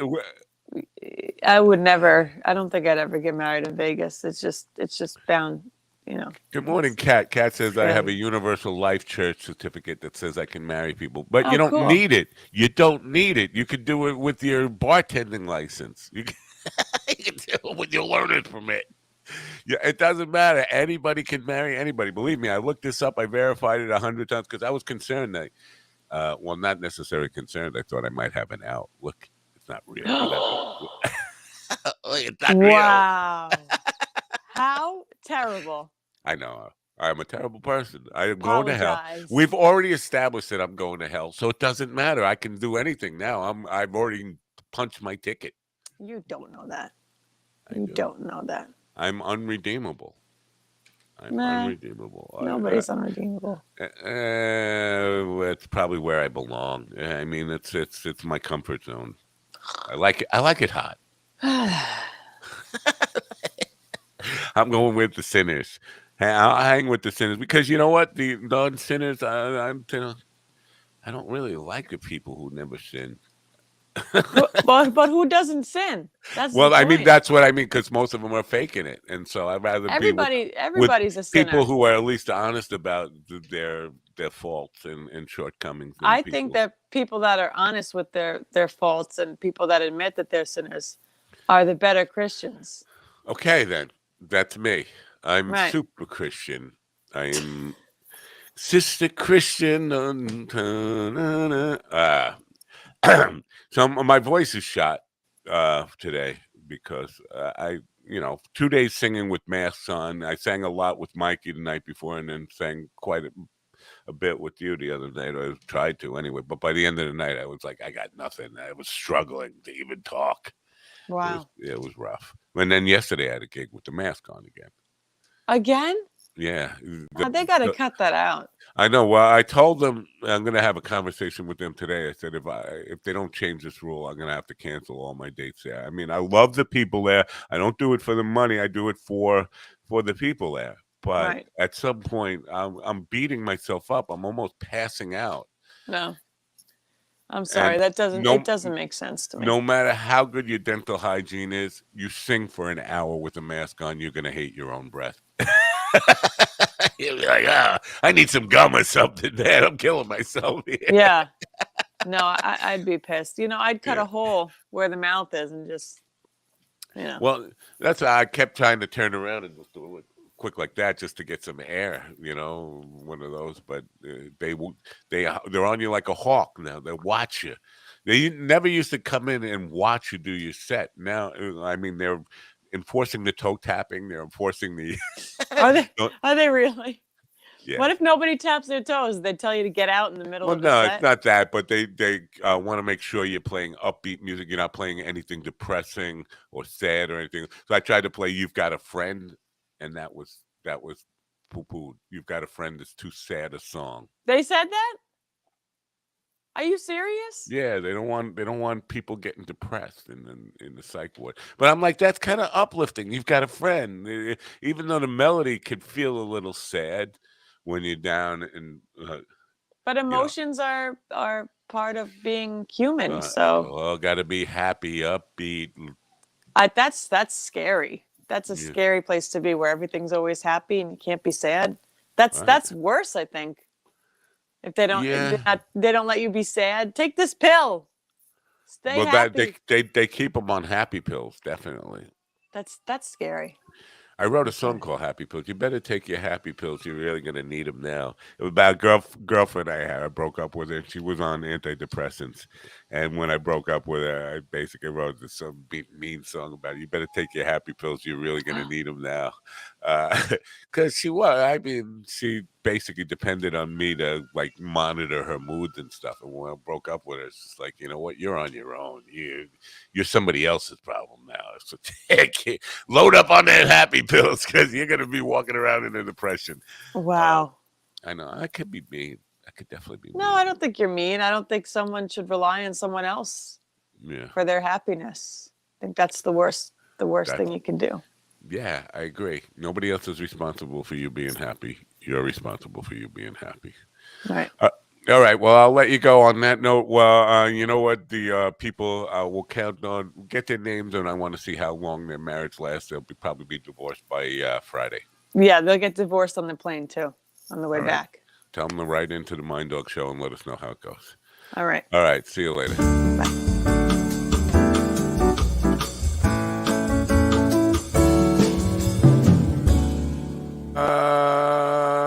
What do you think? You think those people stand a chance on staying married? I don't.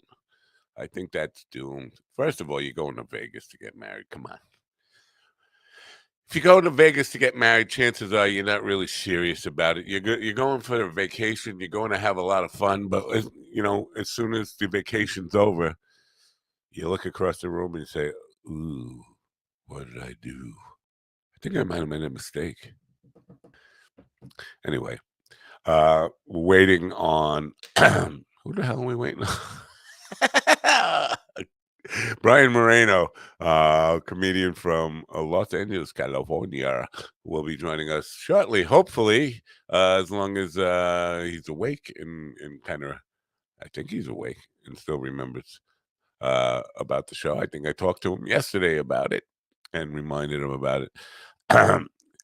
If my friend Tom Konopka is listening, just kind of an amusing little thing. Our friend, my guest on that we had so much fun going back and forth talking about when he was on.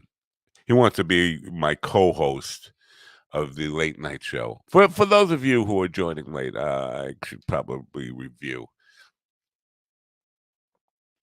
the James Corden leaving the late show. Again, I'm no television person, and you folks know that. I don't know fuck about television. But I know this. James Corden, is that his name? Corden or Gordon, whatever his name is. He announced he's leaving the Late Late Show, which follows the Late Show with Stephen Colbert on CBS, and immediately every comedian I know on Twitter was claiming dibs on that show. They want to be the host of that. Even some people I have a lot of respect for and think they would probably do better than most of those idiots that have those kind of shows. They're claiming that spot. And I just, I was like, Drek. Because I know the format is so fucking played. It's so fucking old. It's so 20th century. Everybody is still trying to be Johnny Carson. Johnny Carson dead. He was your grandparents' entertainment. Like my generation definitely were fans of Johnny Carson, but he's been dead for quite a long time, and everybody that's come after him has tried to be him. Done. That's done. And so that, especially that 12:30 slot, is not meant for old people. People who work for a living, people who have lives, get up and go to work every day. They're not staying up. I mean, of course, now you could, excuse me, DVR anything and all that stuff. But that show, that time slot, is not for old people. It's for young people. It's for college kids. It's for dorms, kids in the dorms. And so all those comedians who want to take that spot, doesn't matter. As long as they don't change the format, it's going to be crap. It's going to be the same old dreck. It's going to be the same old dipshit trying to do a poor man's imitation of Johnny Carson. It's time to think out of the box. It's time to do something completely different with a late night time slot. I got to thinking, I was like, well, I remember when Conan took over that spot when Letterman was moving to the 11:30 spot on CBS, and Conan took it over, and nobody knew who Conan was. I mean, he was a writer on SNL and no stand-up experience whatsoever. Well, this is gonna bomb. This guy, he did fairly well with it and tried to kind of make that his own, but still a Johnny Carson wannabe. Or Dave Letterman wannabe, but Dave Letterman was a Johnny Carson wannabe, so they're still following the same format. So I got to thinking, I want to do a late night show. Obviously, I'm not going to be on network television. I'm going to be on the internet. No reason it couldn't be on network television, or the same kind of concept, because I think working without a net, making it live, making it inviting for young people who never want something that they never know what's going to happen. They want to feel a little bit of danger. When you're a kid in a dorm room, believe me, I know this. I brought this up earlier. Tom Snyder, when he did the Tomorrow Show, I remember sitting in a dorm room and watching him argue with Johnny Rotten.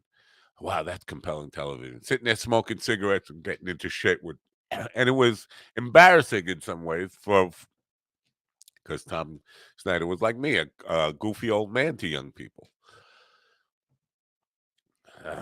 Gotta keep drinking. Worn out the voice, folks. Really have. But so it was dangerous in a way. I mean, I remember when he had Wendy Williams, the Plasmatics, on, and she destroyed a television with a chainsaw.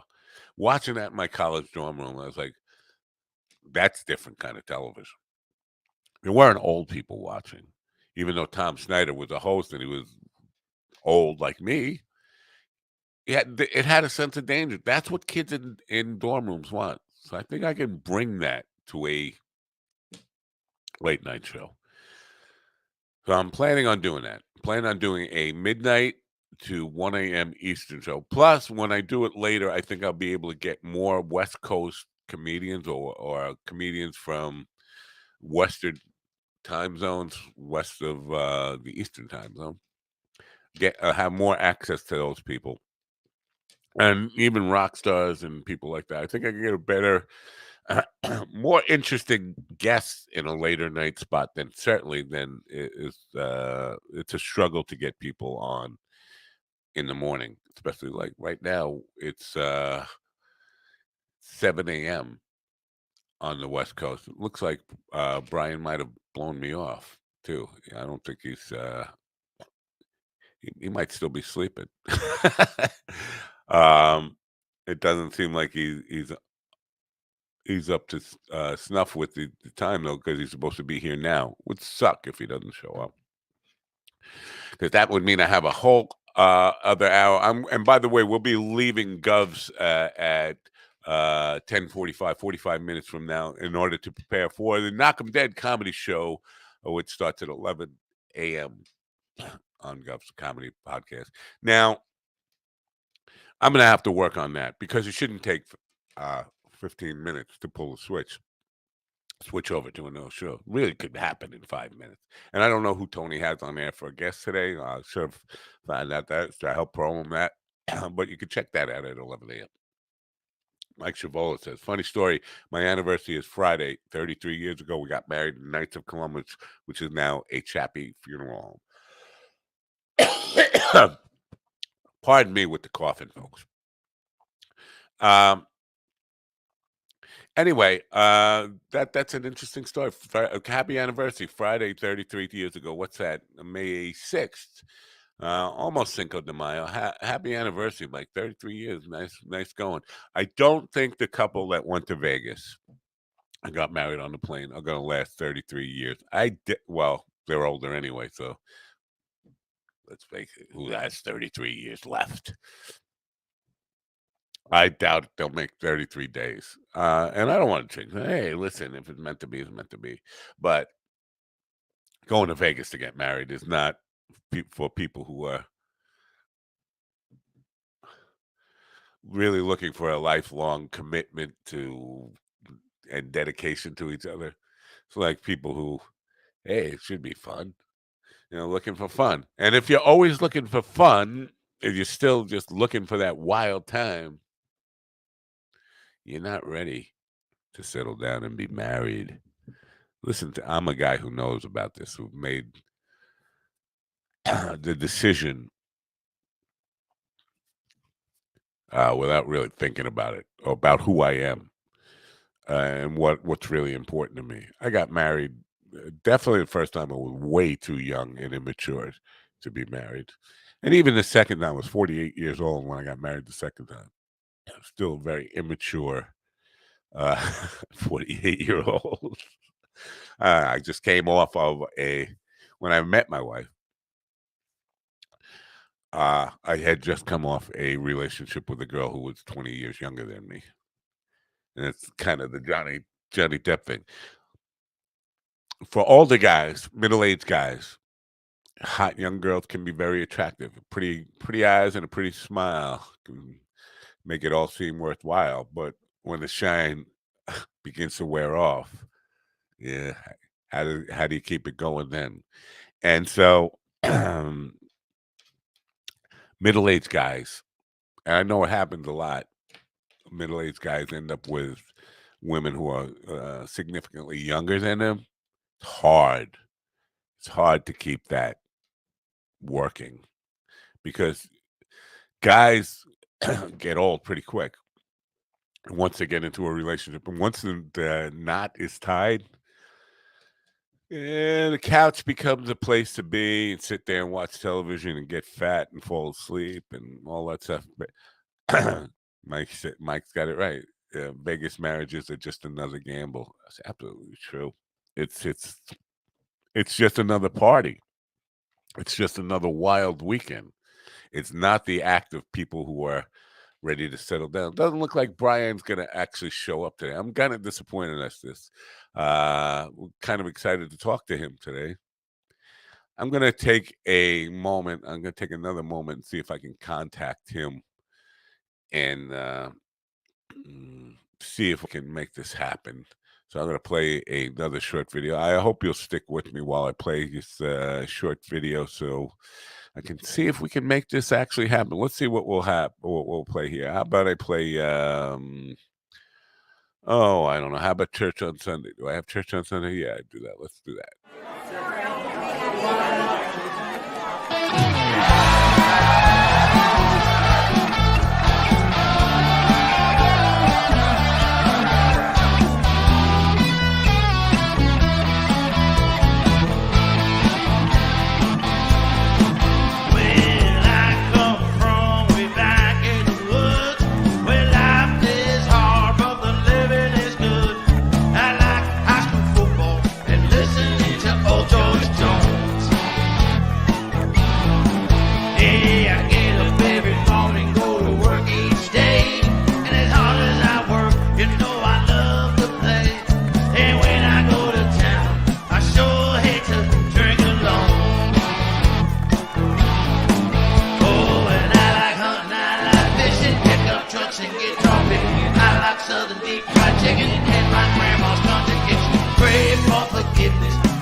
That's a certain. I need redemption, 'cause I don't always do what's right. I go to church on Sunday, raise hell on Saturday night. Raise some hell.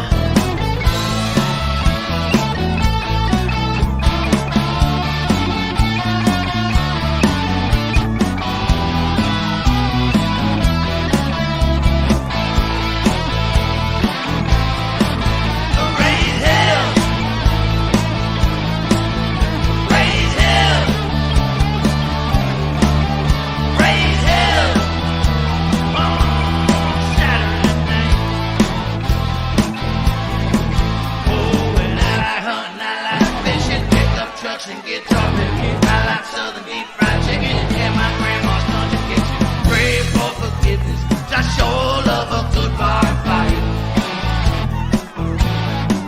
I go to church on Sunday, raise hell on Saturday night. I go to church on Sunday, raise hell on Saturday night.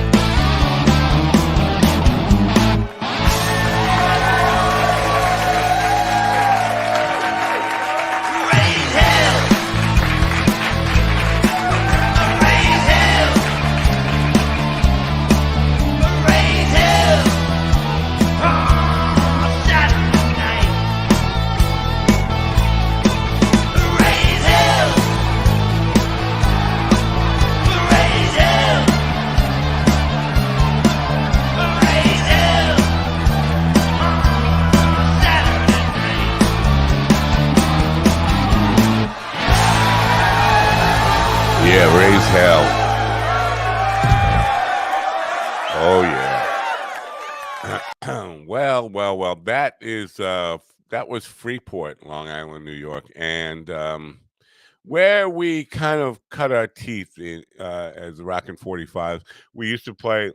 We started out there playing the same place every Friday and Saturday night, every week. And then it eventually went from Thursday to Sunday, 4 nights a week, every week. And then, so those people you see in that crowd there, those people came to see us 4 times a week for 7 years. Those same people filled up the room. Sometimes they would fill up the sidewalks in the streets. But the crazy people, that song, Church on Sunday, got us banned from Our Lady of Assumption Church. We used to play the festival every summer. And for some reason, about 15 years ago now, we were playing the church, and I don't know why we decided to play the Beatles, Ballad of John and Yoko. Christ, you know it ain't easy. You know how hard it could be. The way things are going, they're going to crucify me. The priest was looking at me with an angry scorn as we sung those lyrics. Of course, you can understand Catholic priest not digging me. Saying, Christ, you know it ain't easy. The way things are going, they're going to crucify me. But his scorn just made me more defiant. And so that next song I called was Church on Sunday, that one, and Raise Hell. And we had, we're on the back of a church and we have thousands of people there. I mean, it's a festival, an Italian feast and church feast. Thousands of locals there. And a good 500 of them were raised fists in the air yelling, Raise Hell on the back of a church. Did not go over well. So we were banned from the church for 10 years until that priest who was in charge died. And then we finally got the gig back. And then the church burnt down. So we're hoping to get back there this summer in August, be back at the church. Maybe we'll play church on Sunday again. Anyway, Freeport was the main thing. And we've been away from Freeport. We cut our teeth there. We developed our following there, and we ruined the place because we were there so often and we were loud and we were punky in a lot of ways, very punk sounding, very punk rock energy to the man. And we got ourselves in a lot of trouble with the neighbors. Because we would overstay the curfew. There's an 11 p.m. curfew there on those nights. And we would often play till 11:30, till the cops came to say, enough is enough, you have to shut down. And we did that every night. And it got, it's a residential area, even though the nautical mile is all restaurants and stuff, but it's right across the canal from houses and stuff. Those people didn't like that. So eventually they got fed up enough that they went to the town and initiated fucking sometimes beyond the throat going on, brain farts and I'm trying to remember words. They initiated a decibel meter where local cops would come around with a decibel meter, and if you were over 86.5 decibels, you get a fine, and a pretty hefty fine. The band would get fined and the club would get fined. So we kind of worked with that and would have spotters out waiting for cops to come down. But it got to be so intrusive and to the point where you'd be in the middle of a song and we'd all of us bring it down to a whisper. 86.5 decibels, just to give you an idea. And you can get a decibel meter app on your phone to check this out. You could talk at the level I'm talking right now and be over 85, 86 decibels and technically be breaking the law at this level. So you can imagine a full rock band blaring out as loud as can be. And then you have to come down to this level on a song. Really difficult to do, and wait for the cops to pass and then you can get loud again. But it got just so old. So we left the mile.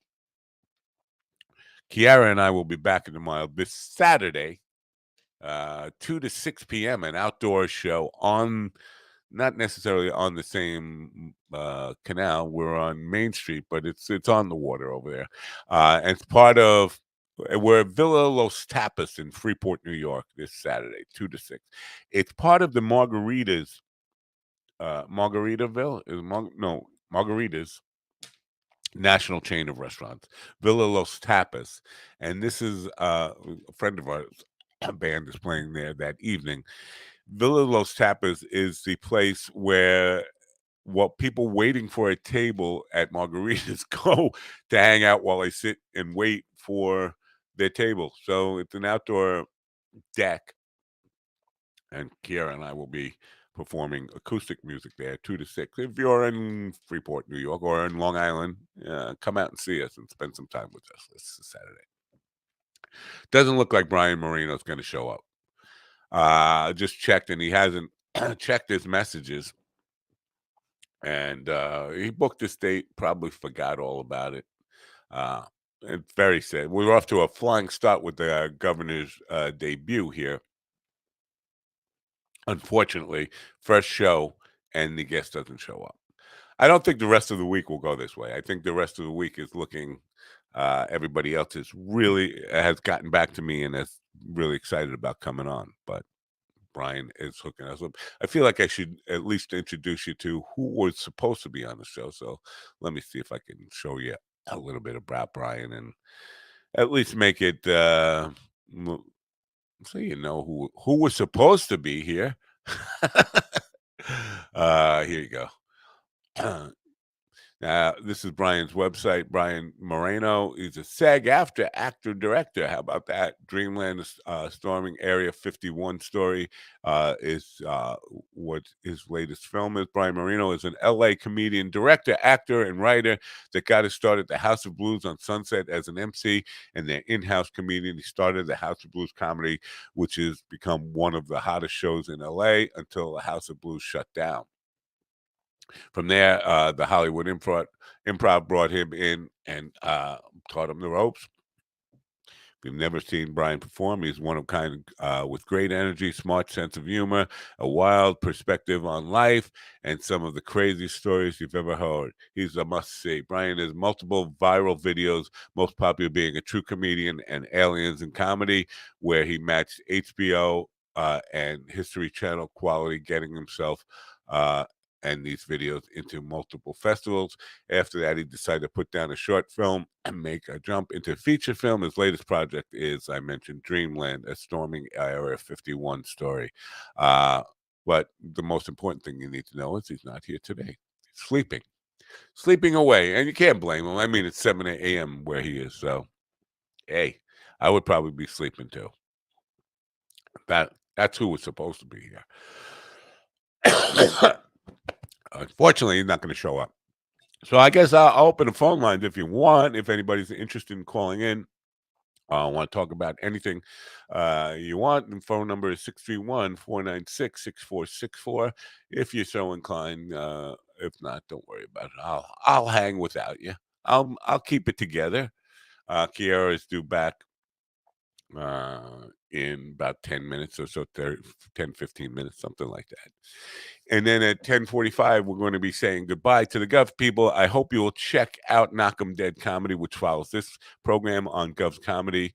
Let me just see who we got for you tomorrow. And no, we do have people who are going to be showing up the rest of the week. Jack Schwartz. You don't know Jack Schwartz.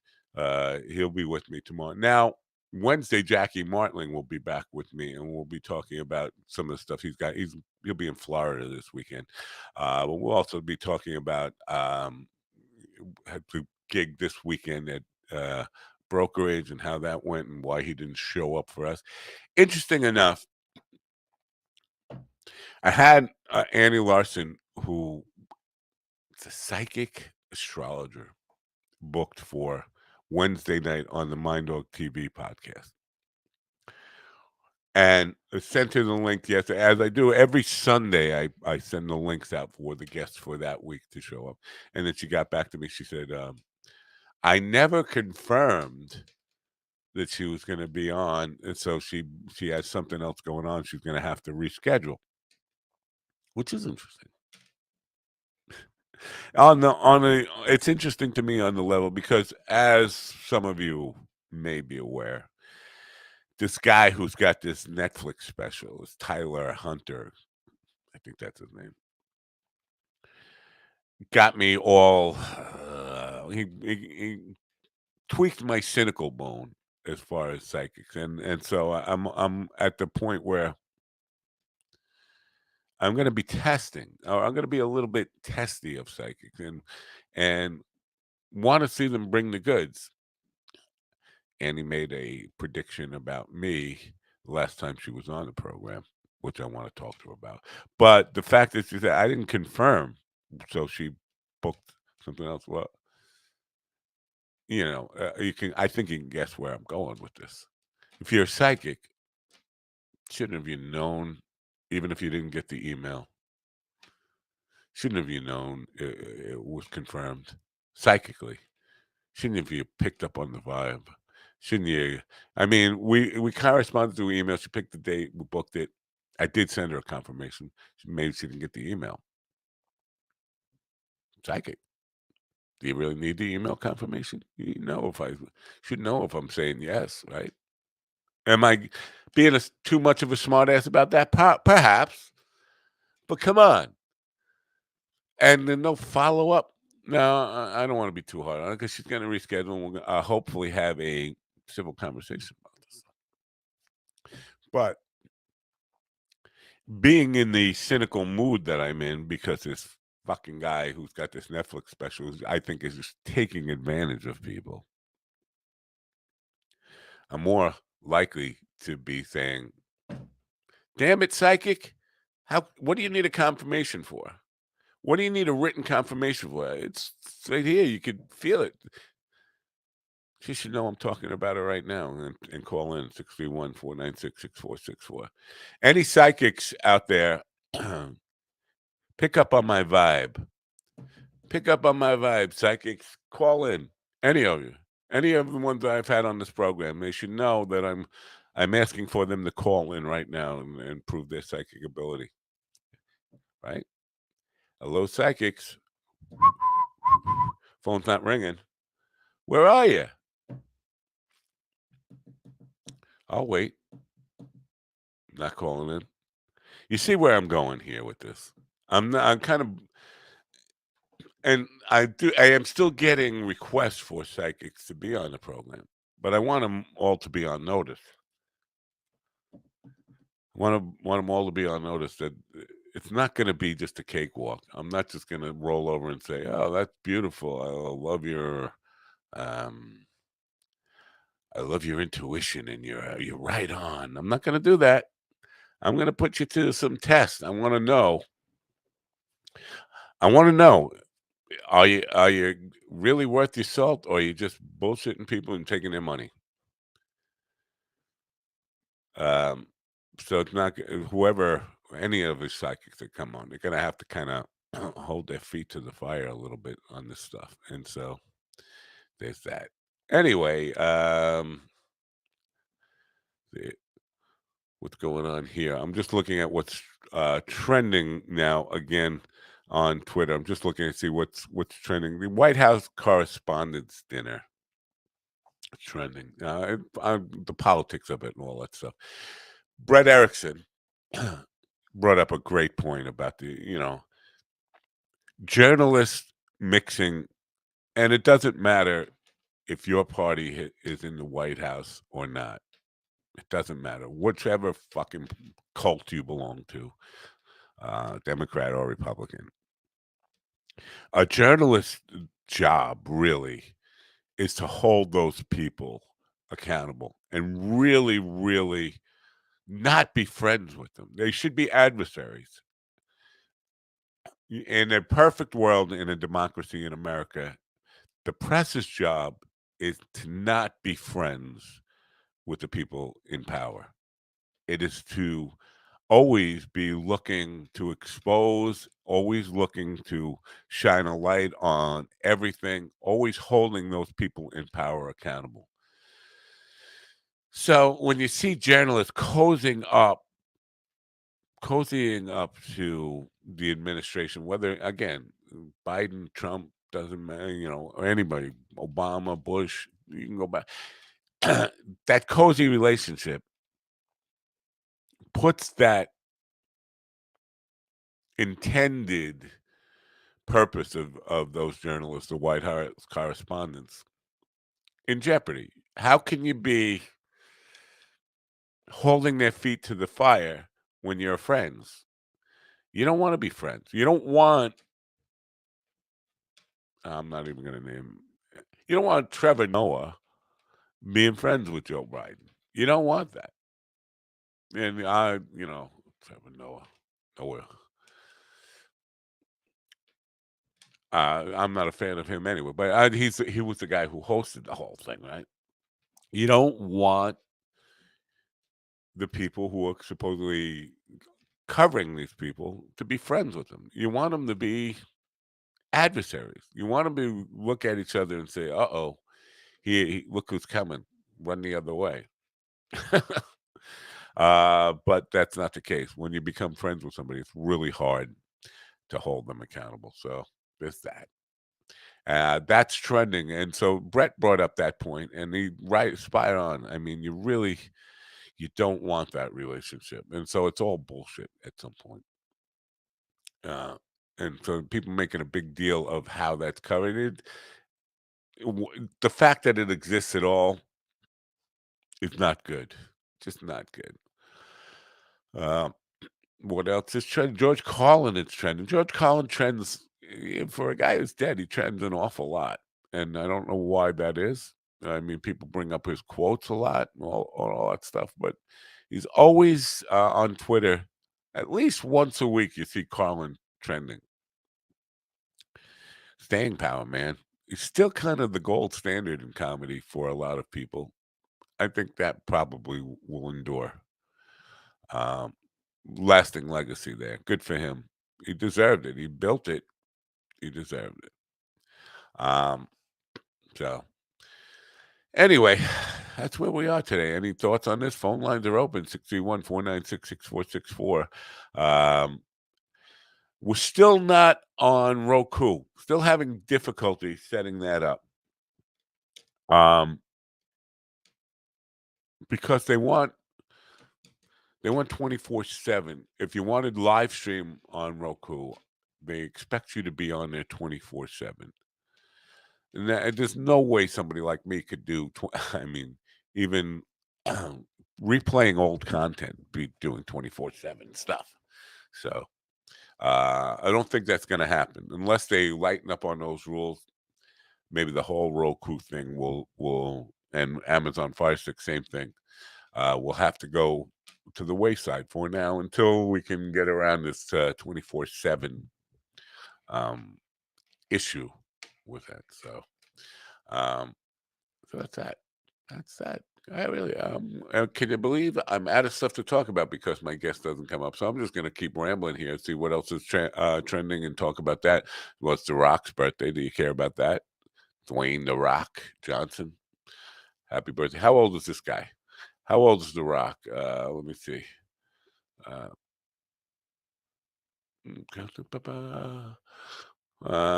Doesn't say how old he is. Maybe I Google it. Dwayne The Rock.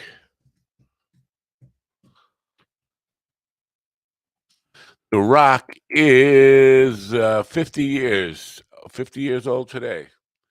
Okay. Not great shape for a 50-year-old, right? Man, phenomenal shape for 50.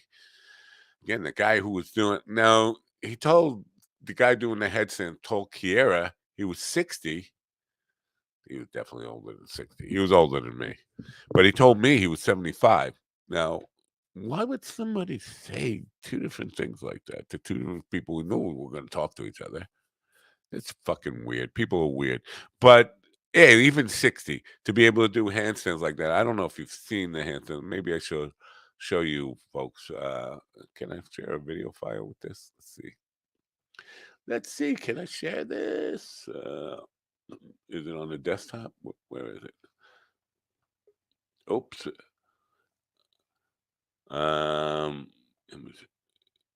Yeah, here we go. This could be. I should.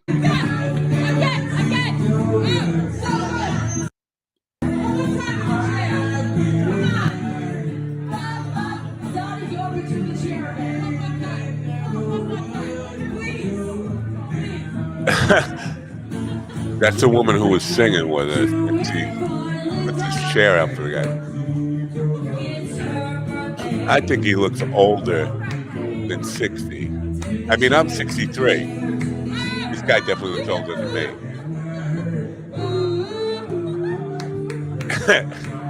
I think the ceiling was too low for him there. Obviously, I'm doing Sweet Caroline. Anyway, you could see the room Kiera was talking about there, that dining room, which is separate from the bar room, which is kind of weird. But yeah, so he told her he was 60. He told me he was 75. Somewhere in between those two is probably the truth. He's probably 68. Anyway, Kiara is back with us now.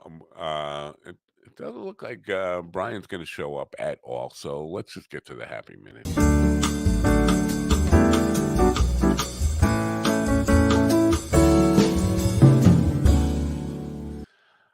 I got stood up by a comedian today. How does that make you feel? I feel jilted. I feel hurt. I feel sad. I was actually excited about talking to him because the guy's got a pretty decent resume. Seemed like an interesting guy, but wasn't meant to be. I think he hasn't checked his messages in weeks. He booked, as all these guys, they picked the dates, but I think he just forgot about it. I don't think it was a rude thing. Also, it's 7 a.m. there. He might have just overslept. Happen. I have a hard time waking up at 8. 8? It doesn't happen. Yeah. Yeah. Well, I have 15 minutes before I have to cut us off from Govs. Maybe I'll end the show right at that time then and won't go any further than that because I was expecting to have a comedian to talk to for at least till 11:30 or so, but I'm not going to do that now. So I missed you while you were gone. Oh. Yeah. No, you didn't. You just had nobody to talk to. Right, exactly. After you left, Mike Shavola, he said he was married Friday is his 33rd anniversary. This coming Friday, got married in the Knights of Columbus, which is now a funeral home. Jack, oh my goodness! That's an omen? No, or no? I don't. That's bad. But congratulations for him. 33 years married to the same person. Yes, very congratulations. Rare these days. Hard to do. Yeah, hard to do. I can probably count the marriages that have lasted that long on one hand that I know of. Really? Yeah, I don't. Everybody got divorced at least once. Well, not Mike, but everybody else. Everybody else I can think of. Let me see. I think my best friend died at 54, so he was married about 31 years when he died. Wow. I have another friend who's married probably about 33 years or so, but most people I know, they're on second or third, or I know people who've been married 5 times. Yeah. I mean, after the third, it's like, why even bother? Exactly. Yeah. Well, here's my thing that I bring up with it, because I've had a lot of relationship coaches and people like that on the evening program, and I always bring up, is monogamy really lifelong monogamy? Is that part of the human experience moving forward, or have we outgrown that as human beings, or we just figure out that everybody's gonna cheat anyway? I know. I believe in it. I believe in it. It's just hard. You have to work at it. It's not easy. Part of the problem is people get married young for the wrong reasons, and then they end up miserable. And should you have to stay married? Ding, ding, ding, ding, ding. Because you made a mistake. Yeah, me too. Should you have to pay for that mistake for the rest of your life? In the old days, I'm an old person talking. In the old days, people would do it. Even they'd realize that they made a mistake, but they were going to stick it out anyway because that's what you did. I think it was better for the children that way. I think if you can do it, I don't think I would argue with that. I think you're right about that, but I also think that can't live for your children. You got to live for yourself. I know, but I also think that the grass is always greener, and then you get there and it's the same shit. Yeah. That I can tell you that. Even I wasn't married. I wasn't married when the Rockin' 45s got together, but I was living with a woman. She was older than me, and I actually bought her a house, $1 million house, and what? Yeah, here's a good story. There's always a story with me, Right. So she was 5 years older than me, and I was turning, when the Rockin' 45s was starting, I was turning 40, and we were out playing, and she wouldn't come to the gigs. And there was a young girl in her 20s who would sit in front of me and make goo-goo eyes at me and sing my songs to me. When we do a lot of original songs, and she would learn my songs and look me in the eyes and sing my songs back at me all night. It's that's intoxicating when you have a groupie. I want to say groupie. It's not unfair to categorize her that, but a young, pretty girl. Right. She was engaged to a guy who was my age, who was a biker, big dude, and she was engaged to him. But she had a serious crush on me, and obviously she wasn't hiding it well. So the guy would be in the back hanging out with his biker buddies, and she'd be up flirting with me hard. Wow. And then one night, she kissed me. He was in the back of the room. She kissed me, and it wasn't just a little peck on the cheek type of thing. It was like there's something there. And so I started going home thinking about this relationship I was in. I wasn't happy with the girl. We had nothing. We had nothing other than I had given up basically and settled down and bought this house and just resigned, and then was thinking I was just done living. I was at 40. I was like giving up, and then I was like, I'm too young to just give up. And she wants to be old, and I don't want to be old. I want to be out playing rock and roll with the band and all this stuff. And I got this young girl, and so I left and I gave her the house. I signed the house over to $1 million house. Walked away. What? Here you go. Wow. Just because it was my guilt thing about being an old man doing what a typical pig old man would do is trade him for a hot young girl. Yep. And I know I was guilty about it. And how'd that work out? It didn't work out. So I gave up this $1 million house in Santa Mauritius, this fucking beautiful house, and moved into an apartment in Island Park. With this girl. And in Island Park, I don't know if you've ever been to Island Park, but the houses are so close together in really small apartments. And like the house next door would flush the toilet, and you could hear from inside your living room. I mean, that's how close these houses were. No parking on the street. Here I am, a Suffolk County country boy, now in basically what is the city, Island Park, and we had a smokestack incinerator that went off at 2:00 in the morning right outside my window. And like, this is not me, man. I was miserable. So we lasted 6 months and broke up. And and basically, thank God, she thought she was pregnant at one point, and then realized she wasn't pregnant. And then when that happened, the relationship fell apart pretty quickly because it was. And thank God she wasn't pregnant. God, that would have been the end of me. But so I made that mistake. And so it's part of. So what was the conclusion? I kind of missed what we were saying. We were saying, what did we say? Monogamy. I was talking about whether it's really part of. Look, I think that if you can work it out, because it's the same shit, just different person. And most of the time, I mean, in my situation, it had to end. If I would have stayed in that relationship, I would have fucking killed myself. There's no doubt about it. I was miserable. I wasn't into her, and I don't think I was ever like into her. Yeah. And but you weren't married. Right, you weren't married to her. And you weren't into her. No, we weren't. So that's different, I think. But if you're serious enough to commit and make the vows, then you should be serious enough to try and apply yourself to fixing your relationship, as long as there's no abuse, because that's where I draw the line. Like in my case, physical, mental, you got to leave. You got to walk away. Well, I admit that in my first marriage, I was abusive, not physically. But and not intentionally.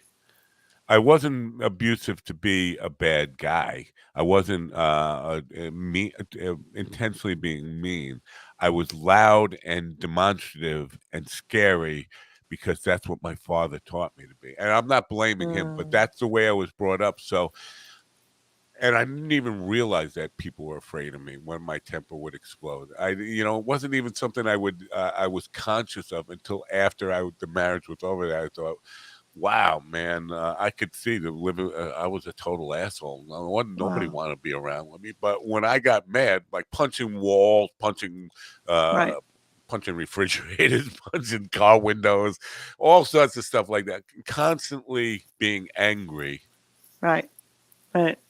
Yeah. I mean, we've all been there, right? We have to try and figure out a way to not be our parents. Mom, I love you, but she was a screamer and just a really terrible person to be around. Yeah. And I feel like sometimes I'm her at my children and at my partner and at everybody else. And I think when you realize you're becoming your parents and you can shine light on it, that's when you can change. So working on that now.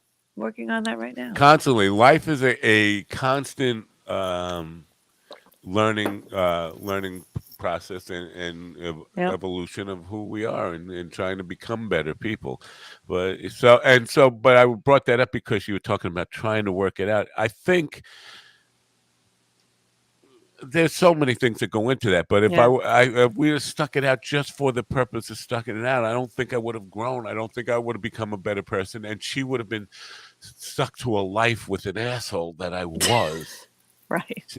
She would have been pinned to me for life, and I wouldn't wish that on her. I'm glad because she's got a great life, other than I don't know. It's hard to judge somebody else's life, but I think her life had turned out better without me than it would have been. If she would have stayed with me. Don't be so hard on yourself. Come on. No, I'm not being hard on myself. I'm just saying for her, it would have been unfair for her because I know I've gone through some major evolution. And maybe now I'd be a decent husband. I don't know if I would or not. But the point is, it would have been unfair to hold her to the mistakes she made at 19. We were 19 when we got married. It would have been unfair to curse her for a whole life of that. She's in her 50s now, and that would have been terrible to put her through that for a whole 35, 36 years, whatever. But now 37 years, 37. Yeah. Yeah. Well, if you both don't want to make it work, then it can't, Yeah. It's like if one person's in a bad spot and it just, I don't know. It's relationships are so hard. This is why I want to live on a mountain with animals and my kids alone. Sorry, Matt. I like Matt, but so let me tell you, how my marriage broke up. Playing a gig. It was my 6th anniversary, and she was going to visit her mother in Virginia, and I was playing a gig instead of going with her. And Bill Lawrence, who was a guitar string guy and pickup guy, he came up to sit in with the band. And we played a song. Now I have to say goodbye to Govs in 2 minutes, so I'm going to try to make this really quick. So he was a guy, kind of a famous guy. He came in to sit with the band. He had a thick German accent. He looked like Colonel Sanders, but with a really thick Hitler-ish German accent. And he wanted to sing a blues song. He played Little Red Rooster, Jimmy Anthony. Well, if you see my little red rooster, won't you please let it all to me? And played a blues song like that. And when we got done, he turned to me and he got like he was proud of himself. And he goes to me. He said, "You gotta eat a lot of black pussy to play like that, boy." And I broke up. I was like, "Oh my God." So my wife was leaving. She was going to Virginia. I kissed her goodbye. She went there. And I told her the story, and she didn't think it was funny. But when I called her, she's away. She's visiting her mother. And I got her on the phone. And we were talking stuff. And I just kind of broke out. I said, "Hey, Laura, you got to eat a lot of black pussy to play like that, girl." And she said to me, "Matt, you're on speakerphone. I'm in the church." Her mother was there, and the whole congregation in the church. And I'm saying, "You got to eat a lot of black pussy." Oh my gosh! That's how she wasn't happy, and that was what. So that was the breaking point. Yeah, that was the breaking point. Like you're still a kid, and I'm ready to be an adult. Type of thing. Oh my God. The whole Catholic church. Anyway, not Catholic church. I forget what they were, Presbyterian or whatever, some weird denomination. Wait, before we leave, I feel terrible for calling my mom terrible. Mom, you're not terrible. Yeah. But it was hard growing up. We're not leaving anyway. We're just getting off of Govs. Oh, We're saying, okay. we're saying goodbye to Govs. I have Bye, to. governors. Bye, Govs. It's time for you to Hello, get ready Governor. for the Knock 'em Dead comedy show. Tony Walker coming up in 15 minutes. We're